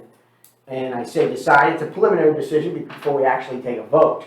But I think we're pretty close to that, so if we can get through this, maybe we can do that. We also have the work session of our regular meeting on the 28th, if we need to finish up 5-year scenarios. The 28th is a public hearing, and Yeah, I think for the public hearing, we want some type of final form document. yeah, I agree with Jack. So Yeah, if we need the extra time, we take that tomorrow. yeah, we've got tomorrow if we have to. Understood, I just wanted to make sure I didn't want the noon to sneak up on us before having the conversation. Is there something, is it, we all turn to, Pumpkins? You I'll take know, another break here in a minute, but that, and that was actually what my next suggestion was gonna be, is whether or not once we get through the capital improvement plan, then we may take a 5-minute We break. might, we might. then we Let's- could we run a half hour over? Is that the end of the It's- world? Yeah, council prerogative. And that might conclude? I think that's a brilliant I would recommendation. rather do that in lieu, because I think we can finish it Yeah, without time. yeah. And go with tomorrow. Okay, Plus, we All right, have so we'll all the finish- staff here now. Yeah. so we'll go through the rest of the CIP, take a 5-minute break and then get into the forecast. Right ahead. All right, so, the proposed plan here for the public services relocation, and you've seen this timing before from Mr. Sanborn's presentations, but similarly, this is when we would plan to amend or establish essentially the capital project fund budget based on when we think purchase orders would need to be issued. That's really what drives the budget. And this one, we do anticipate funding half of the construction from general fund and half from debt. Then in terms of inflows and outflows, we would anticipate spending $480,000 in '26 for design and site plan. Then in '27, spending about $6 million for construction. We would have $3 million come in from the debt proceeds and this assumes half a year of debt service payments. Basically thinking that we would spend our fund balance first and not need to issue debt, right at the beginning of the fiscal year. If we know that we have fund balance that we can use first, we could issue the debt somewhere, midway through the year. And then have debt service payments as the primary, really the only operating impact that's anticipated once this project is in place. The reason for that is the buildings that would be built are going to be very similar to what we currently have and should not really materially impact utilities or other operating expenditures. There's no change in staffing related to this relocation. Anything on public services? I know this is one, I don't know if you want to have any discussion. We can have that Have it discussion after the break, yeah. In terms of the necessity for this project. All right, and finally, the third fire facility within the 5-year plan currently is just the $400,000 in FY '28 for design, with construction planned in FY '30, which would not come into our 5-year forecast until next year. But since it is that close on the horizon, we are trying to keep that in mind, that that's going to be a pretty significant impact coming in next year, into the 5-year horizon. And that is planned to be funded, the design at least from cash, then construction to be determined once it kind of fully comes into the And plan. operating. And the operating impact, And yes. we will be more informed after the completion of the Verde. Exactly. And so we can actually assess what is the most viable way to proceed. Correct. On all Yeah, and then we'll have a lot more information to better estimate operating impacts and all of that, and costs, for next year's budget or SOP when that does come into the 5-year horizon. Yeah. And then we're gonna come back to this in the next Yeah. section as part of, okay, Yeah. good. Then Yeah. I will reserve comment. Any other, go ahead. All right, then, the following pages, starting on page 193, with the fleet purchase plan, the IT plan on 195, and the other capital additions on 196 and 197. I think the most significant item, and that is one that relates to our scenarios, is the $2.1 million in the fleet plan for a fire ladder truck in FY '27. The reason it's there in FY '27 has to do with the lead time of 2 to 3 years that is needed for those apparatus. That cost is estimated based on what Southern Pines just recently purchased or ordered. They paid in advance to get some savings, but the purchase price of a ladder truck that they just recently ordered. Other items in this plan primarily are, I just said it was 1.7 at our December retreat. yes, it was. But then in December, January, I believe it was, when Southern Pines ordered theirs, where we got much more current information. Right. Yeah. But primarily recurring items, and one that I think we had some discussion about at the last council meeting was the accessible van for recreation. That one is kind of not a recurring one, that is an addition, a new addition. Any questions on the fleet plan?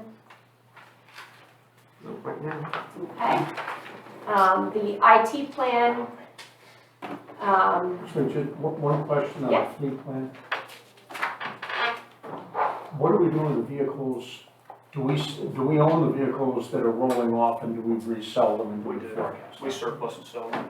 And do we forecast revenue from that? yes, we have a sale of assets revenue account that's within the other revenues. It gets rolled up into the miscellaneous line of the other revenues in the So it was budget in book. this line, I didn't miss that line, it was just embedded. Yeah, it's, somewhere. we Okay. budget about 20,000. And it give it, some years, this year we had a lot that we sold, so we exceeded that by quite a bit. But generally that we kind of land in that 20,000 from surplusing vehicles and other equipment.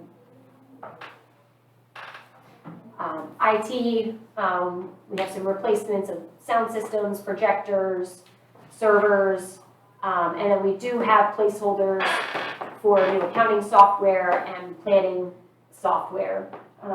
Those are, our best guess at what those systems may cost for, initial year of subscription and implementation fees. But we felt it was important, and whether they will count as a GASB 96 subscription, we're not worrying about right now, but we felt it was important to keep them in the capital, in these purchase plans as placeholders, because they will be a significant investment in the future, so we wanted to make sure that they were at least on the radar. Apropos of our, should the 20,000 placeholder for STR surveillance, whatever you want to call that, should that appear here? Not going to change this a great deal one way or the other. It's in the current budget. It's in the right? So current it's budget and roll forward. operating, and it will be a roll forward. So So I would not okay. add it to here, this is, this is That's going fine. to be new funding in that year. One question, the CCTV surveillance Oh, yes. system. Yep, I see her, there's our chief. What do we have now? Because what year is that? that is 28. And where is Okay. that planned for? That should be the plan for replacing our cameras with inside the police department, so there's Oh. certain things that have to be monitored. Oh, yeah, so that's internal to the building. So Yeah, yeah, it's not, They're not red light monitors, right? it's not resident facing, Okay. it's totally, Facial actually building recognition. security. Thank you.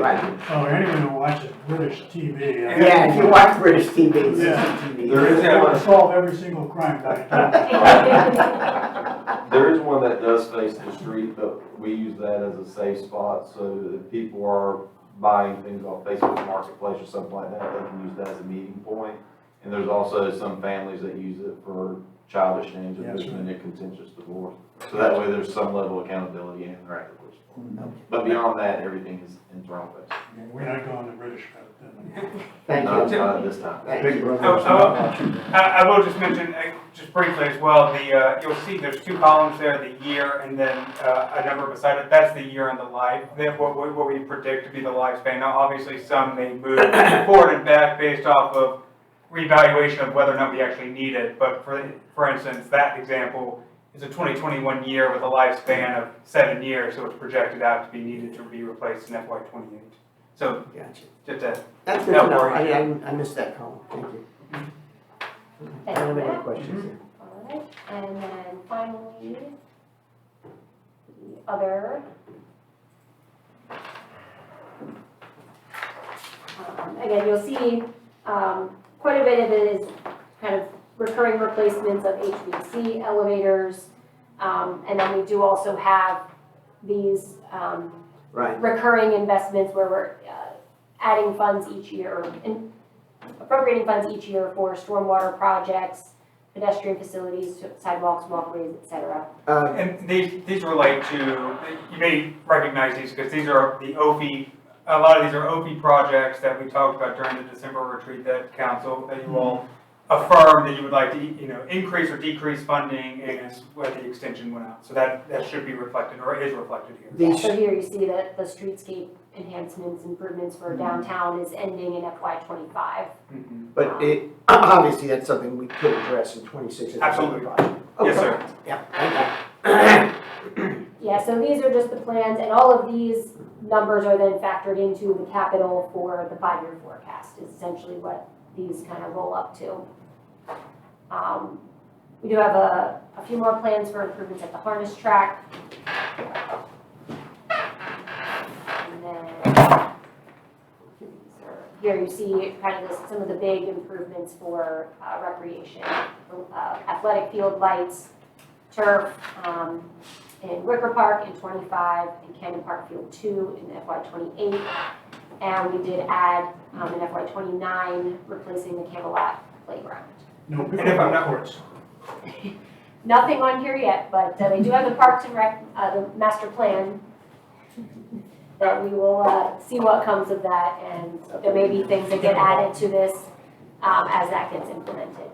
One little point of clarification, and Dana, correct me if I'm wrong, to replace Cannon Park Field 2 lights, it's actually a combination now, Field 1 and 2 together. We're actually gonna do a full replacement of all those lights there, so now they're gonna be on the same site.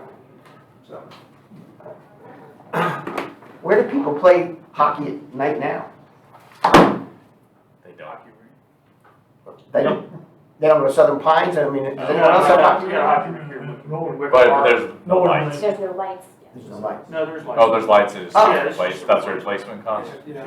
Oh, that's a replacement. I thought it was brand new. Existing lights. Thank you. Maybe you can make note of that's a replacement. night hockey sounds extremely dangerous. You just don't want to be the goal. It's used for other things besides There hockey. might be more injuries on that than there are the artificial turf. I don't know. I took your word on the artificial turf, so I'm totally, I'm All board. right, if there aren't any other questions on the CIP, No. that we just went over, then I think we can. Okay, we'll take a 5-minute break and return. Does that sound And fair? then we'll do the forecast. Have everybody? Yes, okay. So, Um, okay, you have me.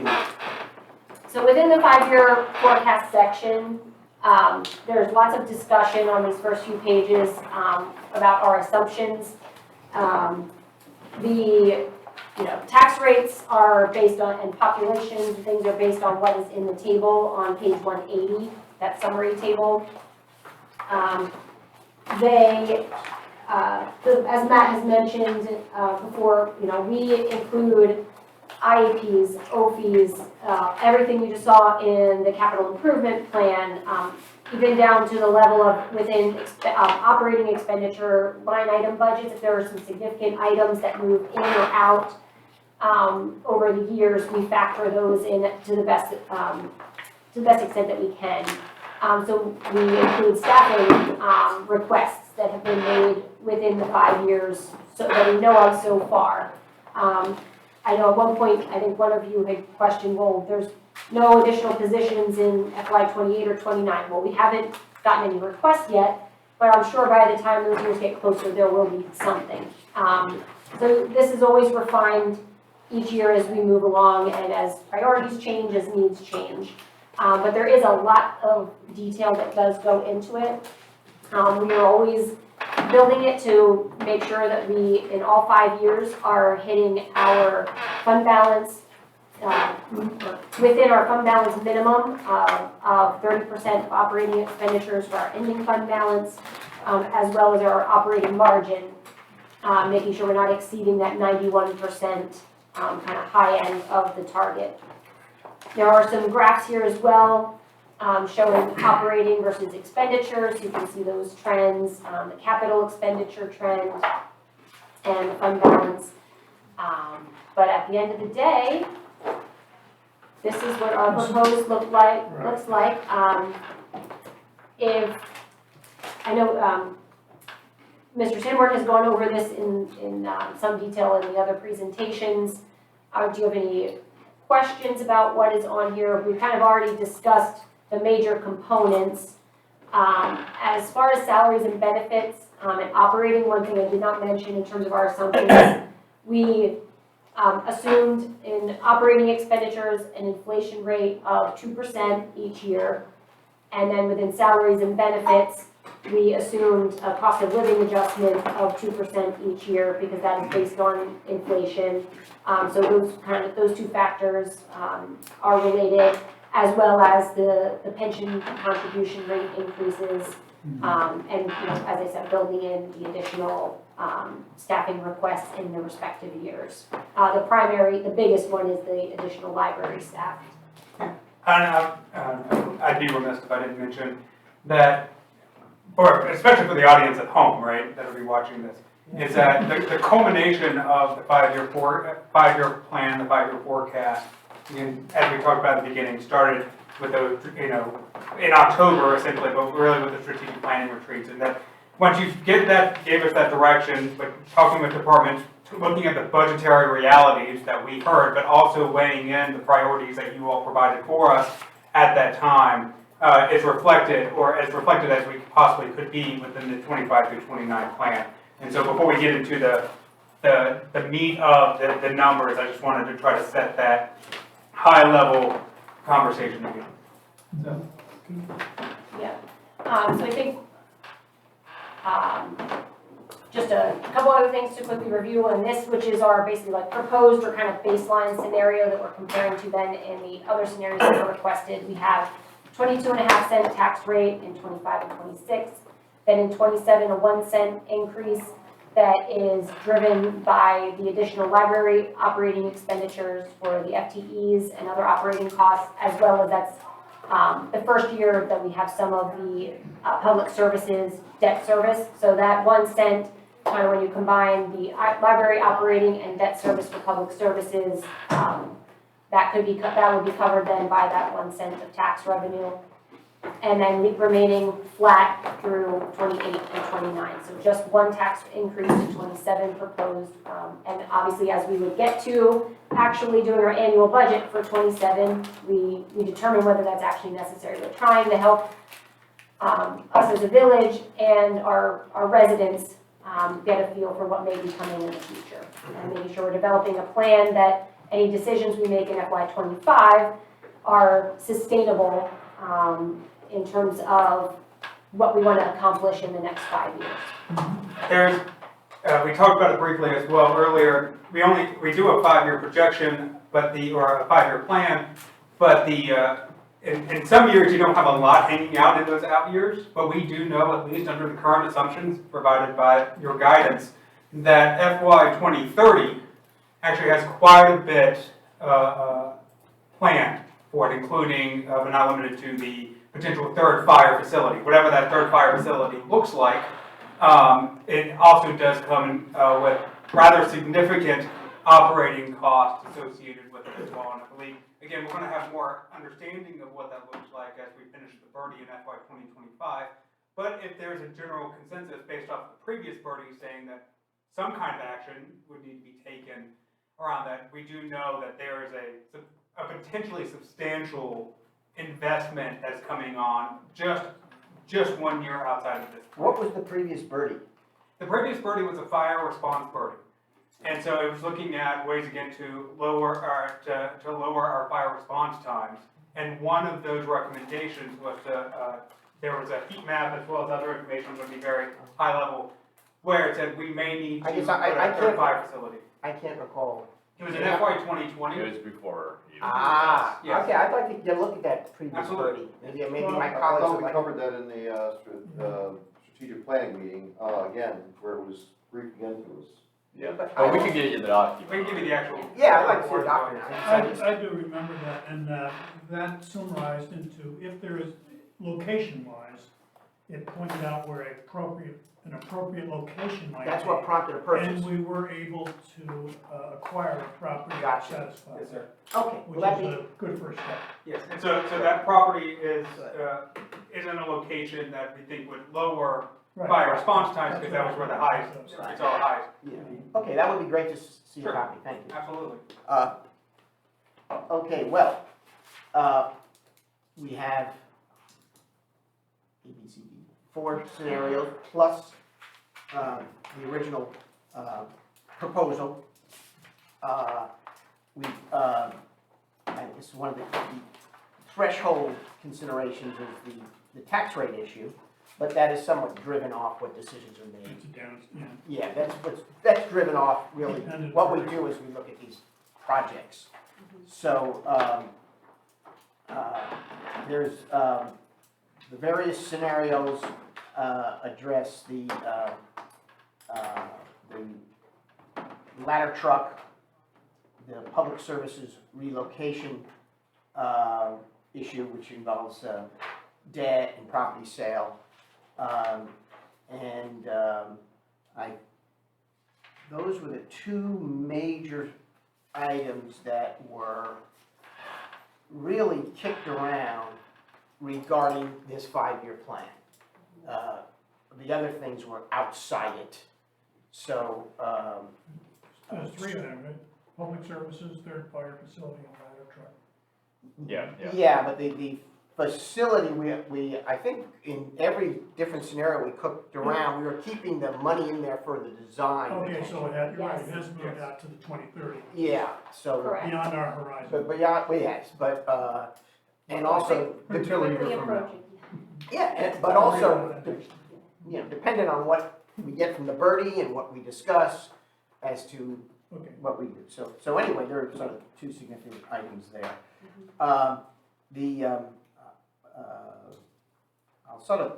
I'll throw it open because I know we've had different comments during the process of these, and the most recent one was scenario D, which addressed probably more detail the whole public services complex scheduling and projections, which was a bigger item, compared to the ladder truck, which is somewhat a one-time item, but it's futuristic also. Both of these items are futuristic because we're, I think we've pretty much settled on the 2025 budget itself. So I'll ask council to opine and discuss and raise the issues we need to thrash out a little more. Can I make a quick comment? Yes. And it's gonna be a sales pitch for the proposed, just that it's kind of the worst case scenario. I think all the scenarios have a possibility, it could happen within the next 5 years, but with the proposed one, we aren't gonna be caught, with an empty bag, like, what are we gonna do? Because we fund everything, not saying that's actually gonna happen, but if the possibility comes up, we will be prepared for it. And I'll also just mention, all of the scenarios look at removing the ladder truck. And I would just point out, as a council direction for the balanced scorecard, did highlight to deliver effective fire and rescue services as an area of focus.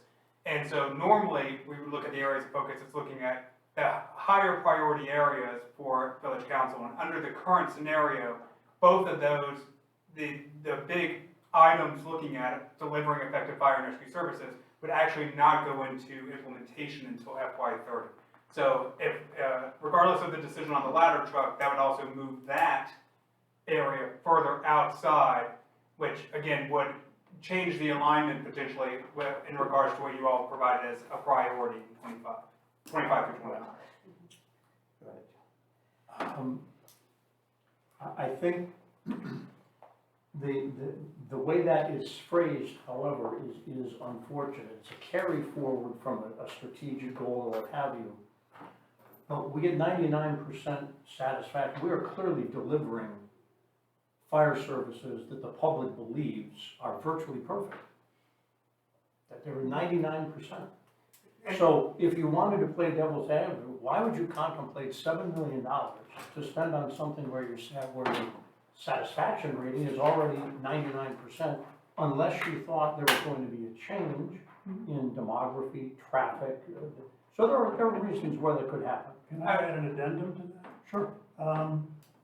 When it comes to public safety, in general, I prefer to be more generous, let me put it that way. Proactive is probably a good way to put it. And I suspect that if in fact there's any evidence that reasonably concludes that either a ladder truck and or a third fire facility is going to substantially or even incrementally improve public safety, I would approve that. Jack, But it needs data, and it needs data in a timely fashion so that you can actually plan it and implement it in a reasonable timeframe. But regarding those two items, if in fact we're able to prove to ourselves or to each other or to the community that public safety will be improved, then I'm all for it. So I would just mention to the point, John, that you mentioned about the community survey results. You're absolutely right there.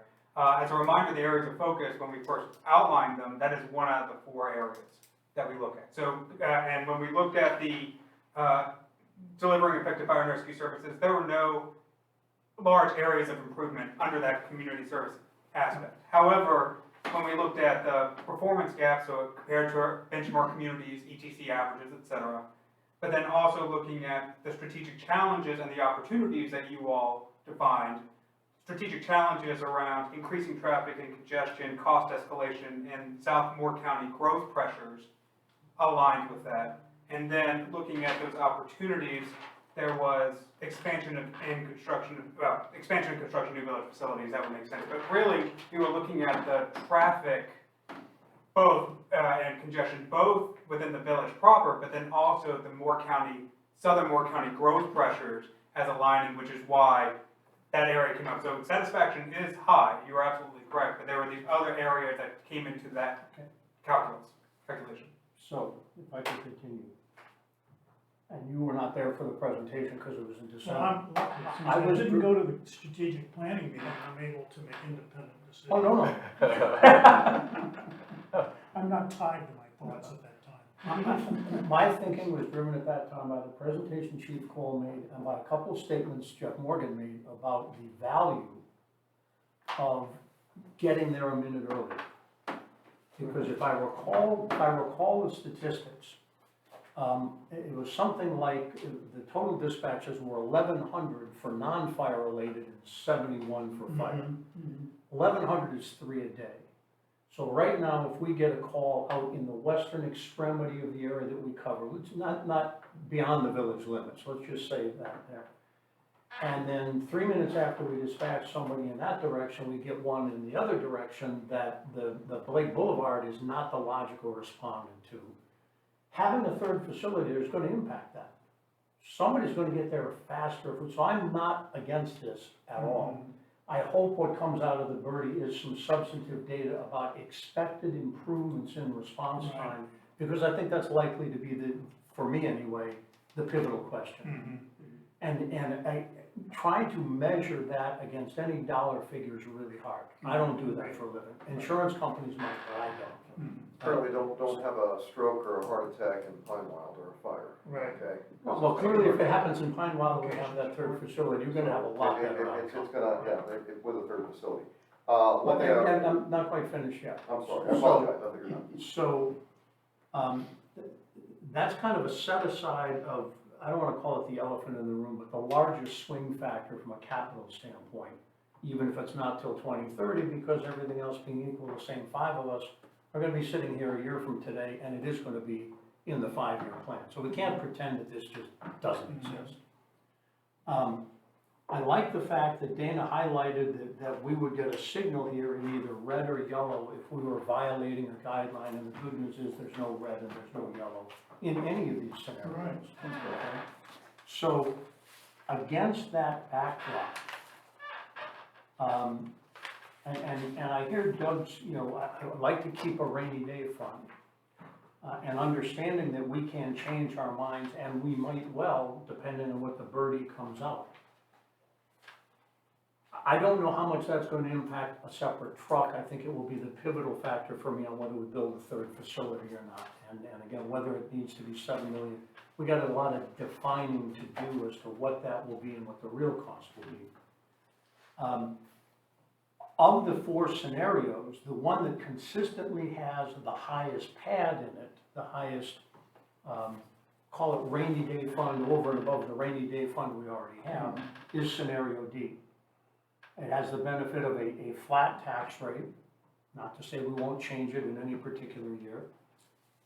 It, at a minimum, leaves our fund balance at 46%, that's still at 45%, that's still a very healthy pad over the 30% guardrail, and is the direction that I would be leaning, having put down as footnotes the fact that thinking could very easily evolve, and I might have a very different view next year. You done? Okay, all right. One of the metrics you used on there, you started out with, it saying that the public satisfaction rate was at 99, plus percent. I would caution all of us to not use that as a metric in trying to do, to judge our public services. And the reason for that is that I used an analogy before, talking about strokes. We were discussing different things, and there's a metric in medicine, when someone's had a stroke, how much time before you get the hemolytics on board, okay? And it's a set standard that we have for emergency rooms. I do not expect the lay public to understand that, okay? They may be totally satisfied with the paramedics who showed up, they immediately got them into the emergency room, and they're working everything, but if the metric wasn't met, the emergency room is going to hit themselves and say, we got to improve this, we got to figure out what's better.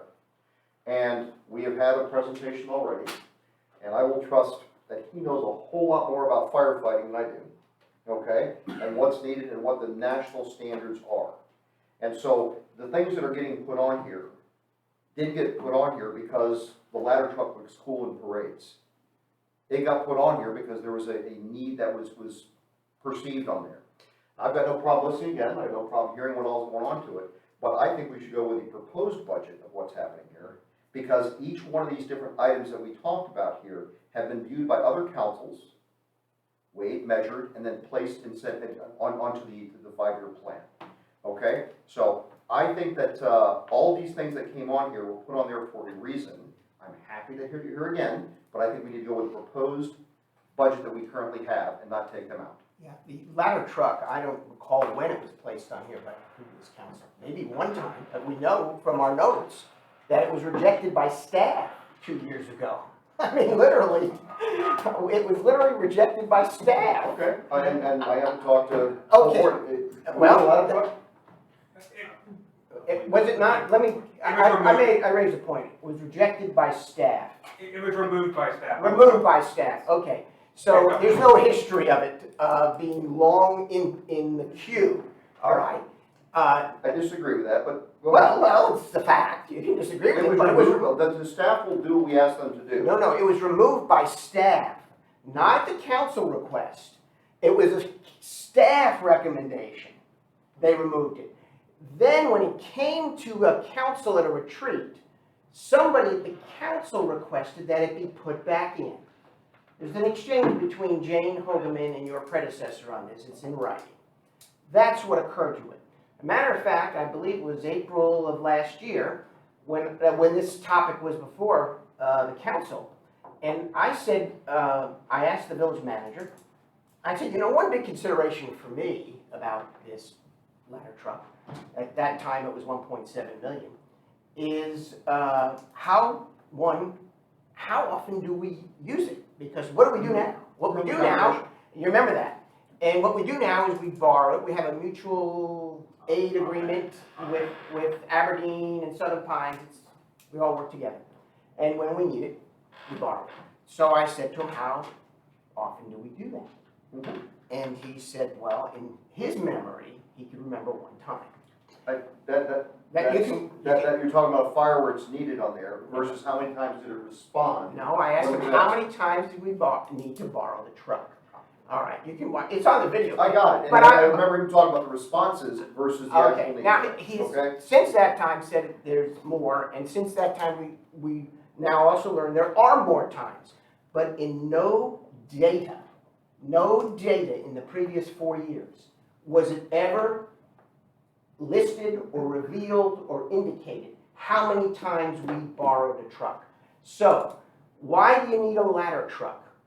Well, what we were told was it tends to do, why do they have it in Aberdeen, why do they have it in Southern Pines, and we never got one. It's tended to be used where you have more commercial development.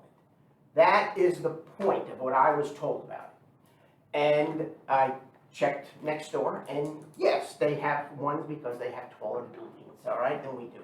We are, 89% of our buildings here are single-family homes. So the question to me is, if we really, first of all, if we really, really needed this, you know, this is a 4-year lead time to get one. It's not being requested till 2027, so it won't get delivered till 2029, on the best case scenario, maybe 2030. So we can always change our mind next year and add something like that back in.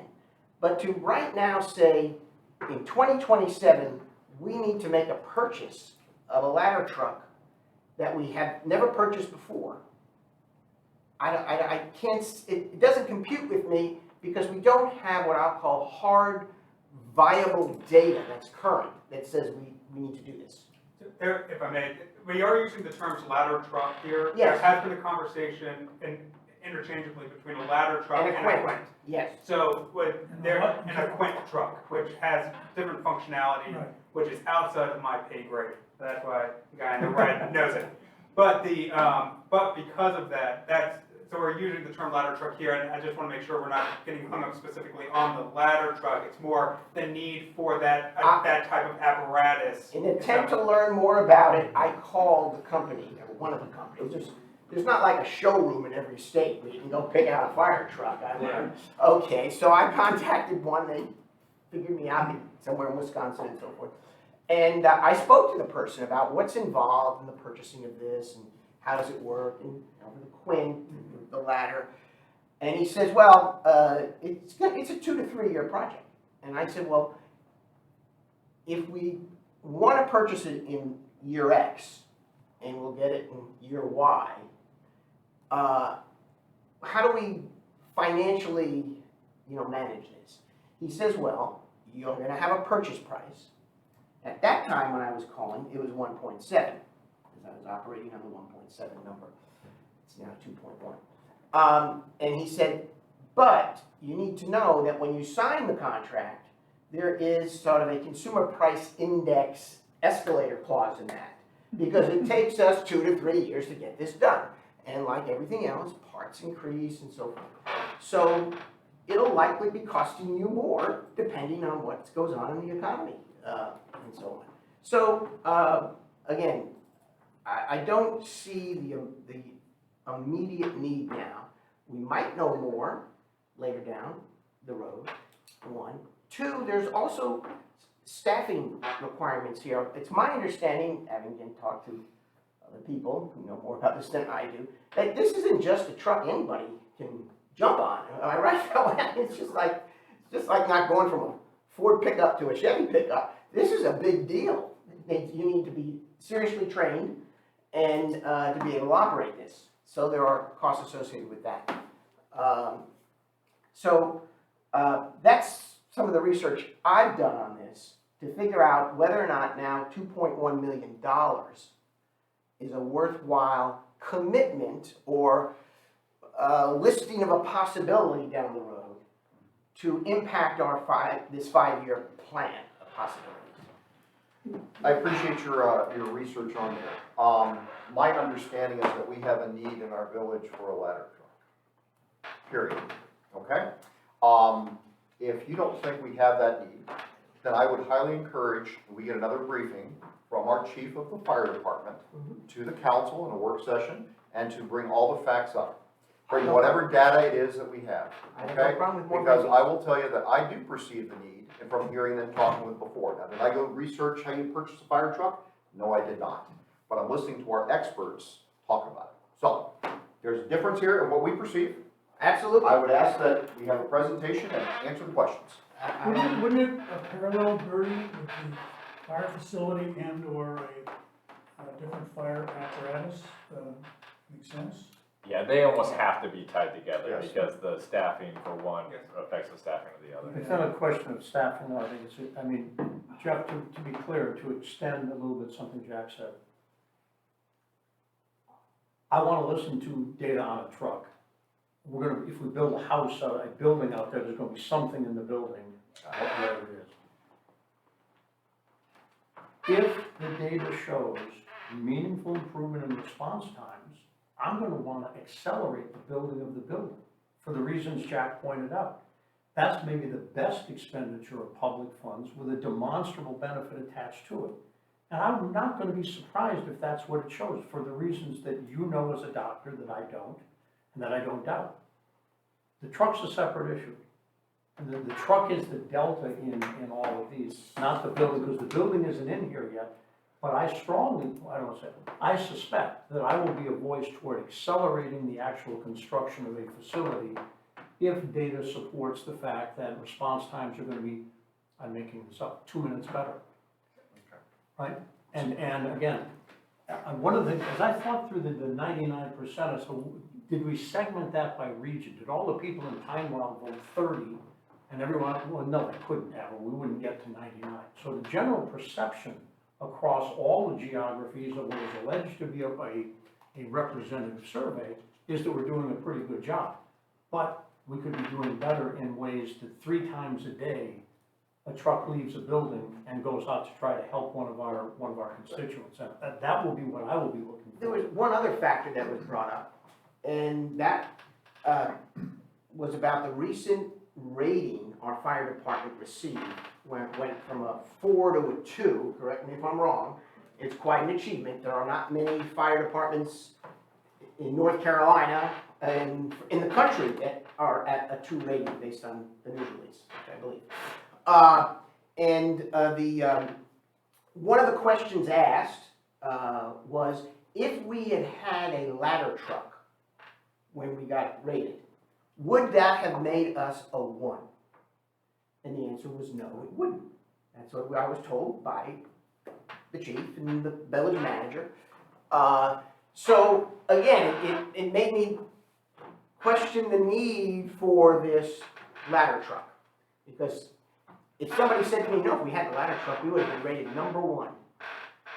And well, that's a bit of an incentive, but it would have had no bearing. Because I was told, again, by an expert, that the rating to get to 1 is a little bit more related to equipment and training and other things rather than just a truck. And I see you nodding. Okay. So you're one of the experts who I heard it from. If we had the truck and had the people, it would help us to get a lot closer to a 1. And just, so with the last bird deal, that's where the ladder truck came from. We've had a ladder truck in the plan since the 90s. There was actually some money allocated by the legislature to buy a truck, and I think the resort and the hospital, this was before me, but my understanding, they were gonna partner with us to buy a truck. Personnel became the issue with that, so that's where we've been. Good to know. So what we've experienced is changing in the landscape of Pinehurst with apartment buildings and townhomes. They are still considered single family, but they're much larger and a little bit more difficult to fight fires in. And we do have some homes that are as large as commercial buildings in other areas. So that's where that comes from. And Jeff Back may have a little bit more history on that. It's competing interest, and we realize that's where that. But what I would suspect is that the Bertie would that's where it came back into the plan from, and I would suspect we would see that I again look next year. forward to reading that. And that's, managers, correct me if I'm wrong on this, but there is this conversation about the ladder truck, wind truck, whatever you'd like to call it. If we did move forward with it, that would actually sit at this facility here. That truck would not be sitting at a third fire facility, regardless of what the decision is on that, just because of the location of this fire station. So they are somewhat connected, but also separate in the sense that you could have one without the other. They're not necessarily attached. The other thing that I would point out is that there's this conversation about lowering response times. And I'm happy to send out the birdie from the fire response birdie. But as Carlton, correct me if I'm wrong, but that was the reason why that third fire facility at the time, the third fire station was pointed out, was because it would lower fire response times. It showed that need for that. So, and since it showed it in FY20, now we're projecting out within 10 years to address that concern that was shown in 20. The last thing I'll mention is I think it was during the strategic planning retreats, but it may have been prior, is we also have to be, we're also mindful of the fact that, as one of the strategic challenges says, growth pressures in Southern Moore County. And because of those growth pressures in Southern Moore County as well, there are growth pressures on fire response around their ladder truck. And so although we've been able to rely on that response in the past, then we understand that there will be growing pressures on their own facilities and on their own services within their communities, that we may not necessarily be able to rely on them at all times if the need arises. So just provide that context. Sorry, one more thing. So, if we buy the ladder truck, we have to hire 9 people to staff it. If we build the third station, potentially we have to hire 9 people to staff it. The same 9 people could be the ones that staff the other building, so. I don't think it's the operating cost that's an issue. I would actually disagree that the operating cost is the issue, because that's $1 million ongoing forever. No, they're both issues, but the question is, how do we commit now to something where we really just don't have the hard data? We don't have a birdie that's even been commenced regarding the third fire facility. We don't know if that facility is gonna be a fire station, or if it's gonna be I'll call it an emergency management station. There are all these sort of floating parts about this that are around there. And these are huge capital expenditures. This is if you go by the ETC survey of our residents, one of the things they rate at the bottom of the capital improvement projects that they evaluate is a third fire facility. I'm not saying that we have to defer to everything that's in that, but that has consistently been an opinion of our residents. Now, they may be making that the thing that rates lowest is more athletic fields. But again, they're not viewing it as, shall we say, those who really roll up their sleeves and drill down on the facts of why we might need something. But that is their thoughts. Sorry, I agree with you. I don't think we have all the data to make the best decision. So do we either go with the scenario that's worst case, that if we need to do all of it, we have the money for it, or do we go with another scenario that says that we may have to switch it, in 6 months the birdie's finished and says, oh, we do need both. Well, then we could make that adjustment next year. One thing we have not been short of in this village is money with the availability to acquire more money. We underestimate how much it costs us to run the village. We don't do that intentionally. It's just the way government runs itself.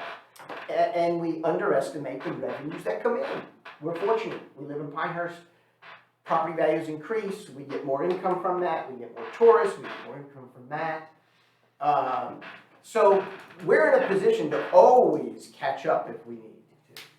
And we certainly can raise taxes if we need to. A matter of fact, I'm almost going to have to see an orthopedist just to go from from the 12-cent cut that we heard about a half hour ago from Dr. Morgan now to wanting to raise it in a year or two. I agree, it's exactly what, your conversation from last year to this year. That's right. I think I highlighted that. Now, I'm telling you, Professor Friedman must be spinning in his grave right now. So, Well, at any rate, the point was made on there that ultimately, when we're talking about, the ladder truck. Yeah.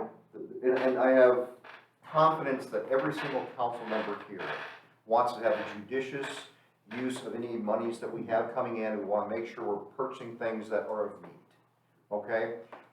The difference I'm seeing right now, you don't perceive the need. I do. I don't know if there's a need. What's up? I don't know if there's a need. And so in my discussions with the staff, Yeah. I do perceive a need. I think we need to answer that question, okay? And what we have here in the budget, it's a placeholder for it. Yeah. I would encourage keeping that, and do the proposed SOP that we have.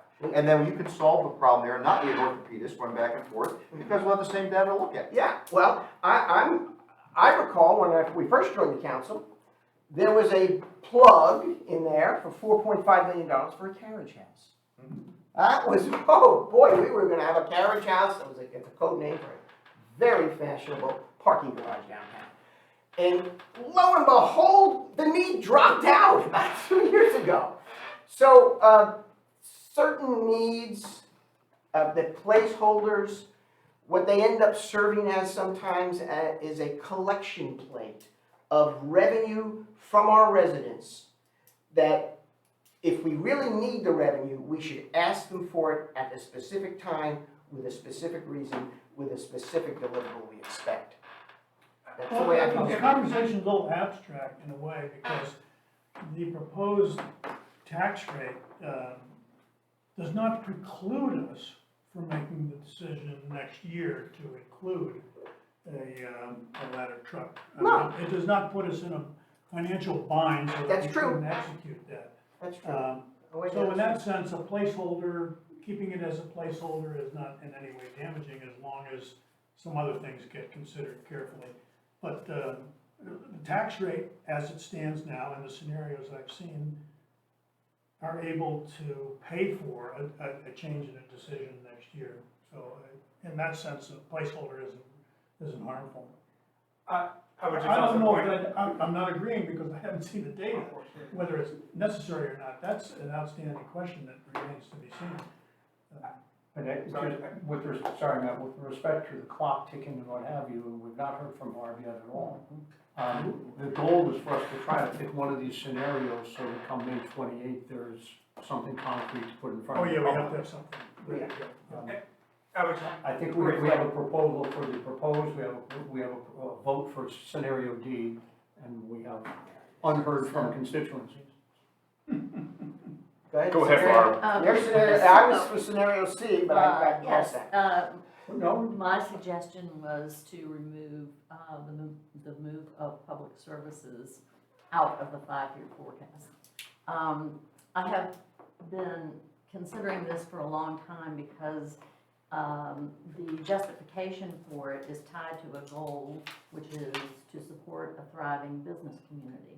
And my first question was, how does the relocation of public services support a thriving business community? Especially when it is seen by that business community, from what I hear from them, as competition for them. So what is behind this, and why is that an appropriate thing to do? And more importantly, is there something else we could be doing that maybe makes more sense, that might address what is important to the business community, which, by the way, is parking. Speaking of the disappearing parking garage. My other question is, typically if you see something with a $6 million price tag on it, and it's about the relocation of a pretty large organization, you would think that it's because that organization is miserable where they are, they don't have space to expand where they need to, and so forth. So I had a lengthy conversation with Jeff Batten about that very subject, and if I misrepresent you in any way, please please jump in here, but my sense at the end of our conversation was that public services in the foreseeable future doesn't really need to move from its present location. Operationally, it works well where it is. We don't have room to expand, but we're okay where we are in terms of operations. So, yeah, so the driving factor has been the potential redevelopment of that area, that eyesore, for lack of a better term. But yeah, a village place. That's been the driving, motivating Right. factor. It's not been that we can't operate from that location. And in addition to that, there isn't a really good location to go to because the Monticello Road location has some serious drawbacks, not to mention traffic and realignment of Monticello Road, et cetera. That was the thought process that I had going through to get to the point where I think we ought to remove it from the 5-year forecast. That's $6 million that comes, or more, that comes back in somehow. And that's the suggestion. Sorry, I actually need to step now, so. So I gotta leave my son, I was supposed to pick him up a while ago. I thought we were gonna be done by 12:30. Yeah, come back. My last parting words is, it's all gonna change anyway, so. Oh. I think to Doug's point, we're gonna be, we'll provide the fire department birdie, response birdie. And then we'll be doing another one on, we need to do something about studying what type of vehicle is best, is that correct? So Yeah, I'm not necessarily sure if it's gonna be a birdie or not, but some kind of evaluation is going to be done regarding. On the vehicle, which as you pointed out, I think correctly, so it's sort of separate from the station out there. Holding it as a placeholder puts us in a situation where we're looking at worst case scenario.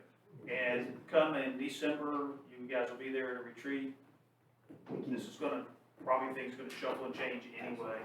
So we can, come December, we can always add things You or can add subtract or things. subtract, yep. And in either case, so, Just need going to to know what May 28th needs to look like.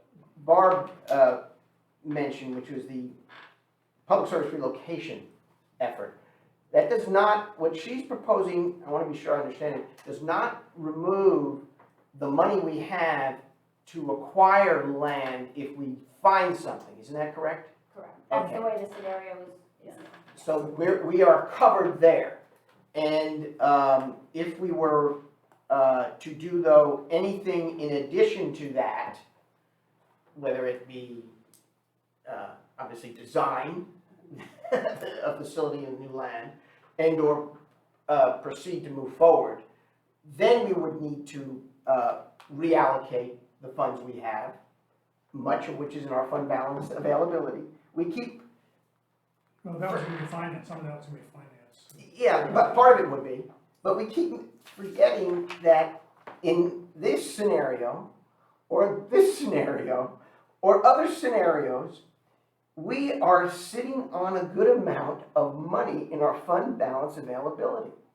So I really think we owe it to our taxpayers to not put in items that we might be using with money that they've given us over the years until we really feel more certain about them. Now, we could change our mind in 6 months, but I think and I also think at the end, we shouldn't speculate that we're gonna raise their tax rate down the road until we really know we're gonna spend money and we need to raise it because we don't have enough funds in our fund balance availability. The thought that Pat just triggered is that the core issue that we're really wrestling with is we have something like $29 million worth of capital wants and $13 million worth of available surplus. That's above the 30%. You can do whatever kind of arithmetic jujitsu you want to, that's the issue. The corollary issue is the one-year budgets that we adopt don't bind anybody to anything beyond that. Once you start talking about debt, which is what we're talking about for the public services relocation, that binds everybody. Once we sign that agreement, That's right. that's baked in, and no future council can change that. And that's a philosophical question that we can't answer in 10 minutes or 2 hours tomorrow afternoon or what have you. We could, but I don't think we will. So that's a topic for another day. Yeah, you're dead on too. Everything you said, I totally agree with. Everything. I'm not even so sure that as a group, we're that wildly dispersed on that which we are willing to spend public money for, given a demonstrated benefit. That even goes down to the library. The library is not life and death. It's not response times to somebody having a stroke, but it's public money and there's public benefit that's associated with it. And it's a huge expenditure. And it's a, relative to the 16 million that we don't have. Absolutely. We got 13, but the 16 we don't have, it's a big chunk. We got three $7 million items. We got a library, public services, and what we'll have as a placeholder out in 2030, which I don't honestly think it'll be that much, but who the heck knows? Particularly not if we end up bringing it forward in time, because it'll certainly cost less. That's the seminal issue. And right now, we have to come to a decision as to what do we want to have on our 5-year plan and the placeholders we're putting in, okay? Let's look at it. We've gone in circles on it, and good conversations, but I think that's what we need to do is make a decision. May I add one minor detail to this, is that when we're talking about this plan as well, the FY 26 through 29 is really the strategic vision that you all have provided. Again, we've talked through what is there, what's not in there, but really the strategic planning retreats all the way through this process is basically trying to help us to understand and help the community understand what this council's priorities are going to be over the next 1 year with the budget, and then through the next 5 years with the strategic vision. And so, depending on the decision that council makes, you all are providing that strategic vision to the community. And so, again, that's not advocating one way or the other. It's just much as I think it's helpful to remember that when making these types of decisions. And for instance, like the public services relocation, the small area plan was a large council priority over the last few years. And then finally, when it was passed and put into place, the public services relocation is a factor in that small area plan. So last year, the small area plan and all that was actually a part of an area of focus, which was supporting the business community. Now, the small area plan has been passed for both Village Place and Pinehurst South, and so this direction, for instance, in D, is potentially moving that public services relocation to outside the 5 years, with the potential of it coming back in, again, depending on, but that's from a strategic vision perspective, going out and coming back in, it's on council. I want to address the strategic vision. Because 4 years ago, the strategic vision was a carriage facility, a tax rate of 33 cents, no library, okay? And that was the vision. Well, here we are, fast forward, and our vision is getting blurrier, or clearer, depending on how you want to look at it. So I don't find this a burden, okay, of putting in place something that we change our mind on in a year. Because councils do that. And that's why they elect us every 2 or 4 years, okay? But I'm not, that is no burden on my shoulder. I know that every year we're gonna look at this again. And we may have a whole new attitude in December. We may have a similar attitude. And then come next spring, at this time, when we once again set the vision for the following 5 years, we may have a different vision. But I prefer C, but I'm comfortable with Barb's item. But I do want to put one caveat on what Barb said.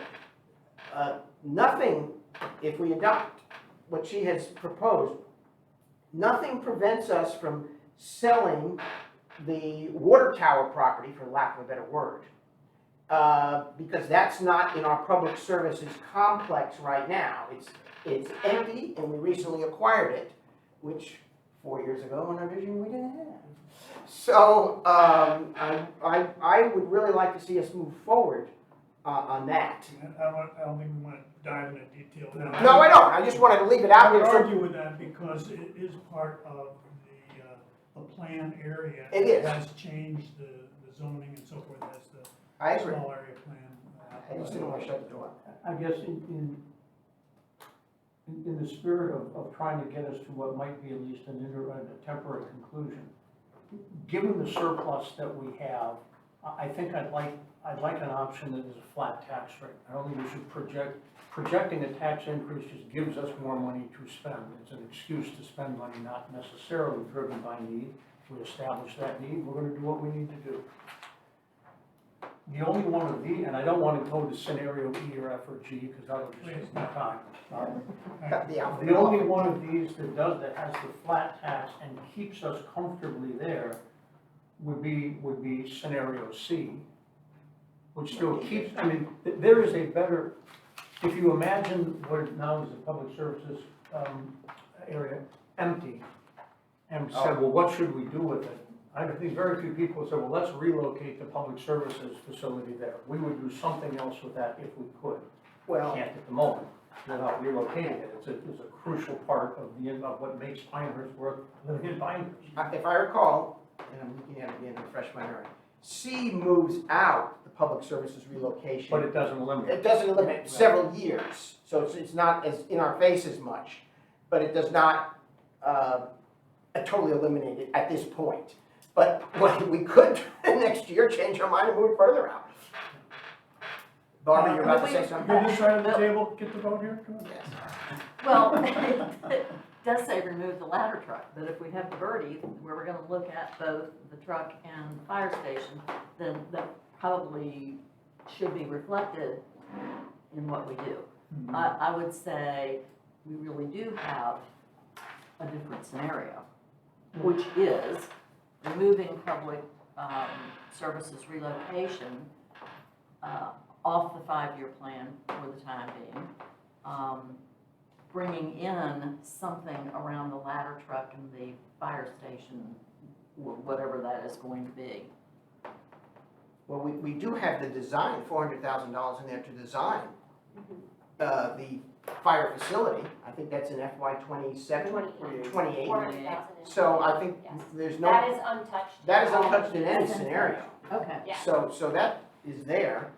I'm comfortable with either. So, If we get to change it, does it really matter?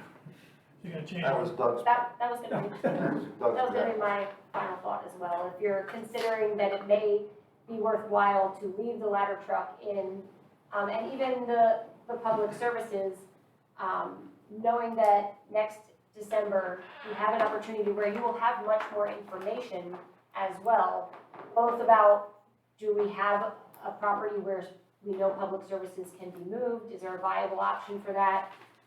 You will know much more in terms of both the fire truck and fire facility. So will it allow can we keep the tax rate at 0.225? It would, In 1 year, we're gonna go yellow. yeah, it would affect the operating margin and the, What year? in 27, your fund balance would go below this 30.2. How much? I can look at that. All right, and what does it do to the operating margin? But effectively, Isn't it roughly 0.5%? 600,000 on a base of 30 million? yes, and because let's see, where do we have our, It'd be 29.7, just quick arithmetic. but, so that's the primary issue, is then by not increasing the tax rate, but adding operating expenditures, your operating margin gets high, then in 29, your operating margin will definitely, I think so we may have looked at this in our budget review committee, I'd have to look back at my notes. This is either 91, 92, it gets up 93, it gets up there if you don't increase the tax rate, because by then, you've now accumulated 3 years of, $400,000+ per year. of added operating expenditures without adjusting your revenues at all to accommodate that. So that has an impact. But from the tax rate perspective, I don't think it's bad to show that there may be a need to increase the tax rate so that residents can expect that may happen, especially since we have a justification as to why. We're not just increasing it because we can't manage our expenses. We have We are decisions sitting, that were I we mean, are, I'm hard pressed to understand who is going to be looking out 5 years and say, oh, you're gonna raise my taxes in 5 years, or 3 years, or 2 years. They may not be. I mean, I don't get many of those questions, I don't know about you. well, I just think, I think with the amount of money we're sitting on, to tell folks in 2 years, we're cutting your tax rate this year, but in 2 years, we're gonna put it back up. Yeah. That's not exactly strategic vision, okay, I think, for a council. My agree. vision, should anyone ask, is that, number one, I think we should keep the tax rate through the 5-year plan and show it constant, as it is planned, 225, I think. I would keep a placeholder for a fire ladder truck, or whatever you want to call it. I would keep the acquisition of potential property for public services in the budget. I would move the public services relocation plan out of the 5-year plan. I'm very skeptical on the public services relocation, having been watching this for 15 years with the new court plan and now the small area plan and this plan and so forth and so on. I'm very skeptical about either being able to implement that or the need. I don't see how it provides any valued services to the community. But, so that would be my scenario that I think, I would to support me, that. that makes sense. I support that. So we have a flat tax, okay? And we'll, what year, and we're gonna take the relocation of the We public, would pass the 5-year, however you want to. Well, it doesn't have a 5-year window, so it's still Okay. in there. and what year would the ladder truck be in there? I'm fine with a placeholder for in a couple of years if you Yeah, want. should we just leave it in 27? All resulting in the questions will already. So then we would be within our operating margin scope, right? And we would be within the fund balance availability with no tax increase, actually with a tax cut. Probably, Yes. I don't support Probably, that, and I yes, support the, fine. everything Jack just mentioned, I think is very reasonable. And then All right, we so- support Okay, so, This is scenario E. it. It's actually D1, but It's D really it is is really one. D1, because Y'all can the purchase adjourn of now. the Wait, It land. was, the placeholder for the fire apparatus is still, You gotta put the truck back into D. It's D with the truck. yes, Be with the truck, yeah. right. is So that, now is that, And money, So it's E. oh, it's D1. Okay. D. should we take a vote on that, or, I mean? But No, I got 3 nods, I think 3 out of 5 is finished. I think I think the numbers are all gonna work out. I'd love to see the actual numbers. Yeah, I'd like to see the actual Yeah. Are you on the Yeah, numbers? yeah, once we revise, because we'll be revising the whole document for those So changes. don't revise the whole document, just do the scenario 5-year forecast page, that's all that counts. Yes, Yeah. For right now, yeah. for now, okay, you want to see that first And there's a lot of before? detailed numbers in there. Can we just circulate that via email? and Yes. I can say, send that to yes, you this this is afternoon fine? Absolutely. and then Just give give the us okay. So the Before public we update the services whole document. relocation is moved out, past the scope of the Not in the 5-year. 5-year plan, right? Not in the 5-year Yeah. plan. The tax rate will be reduced to 0.225 for our strategic vision.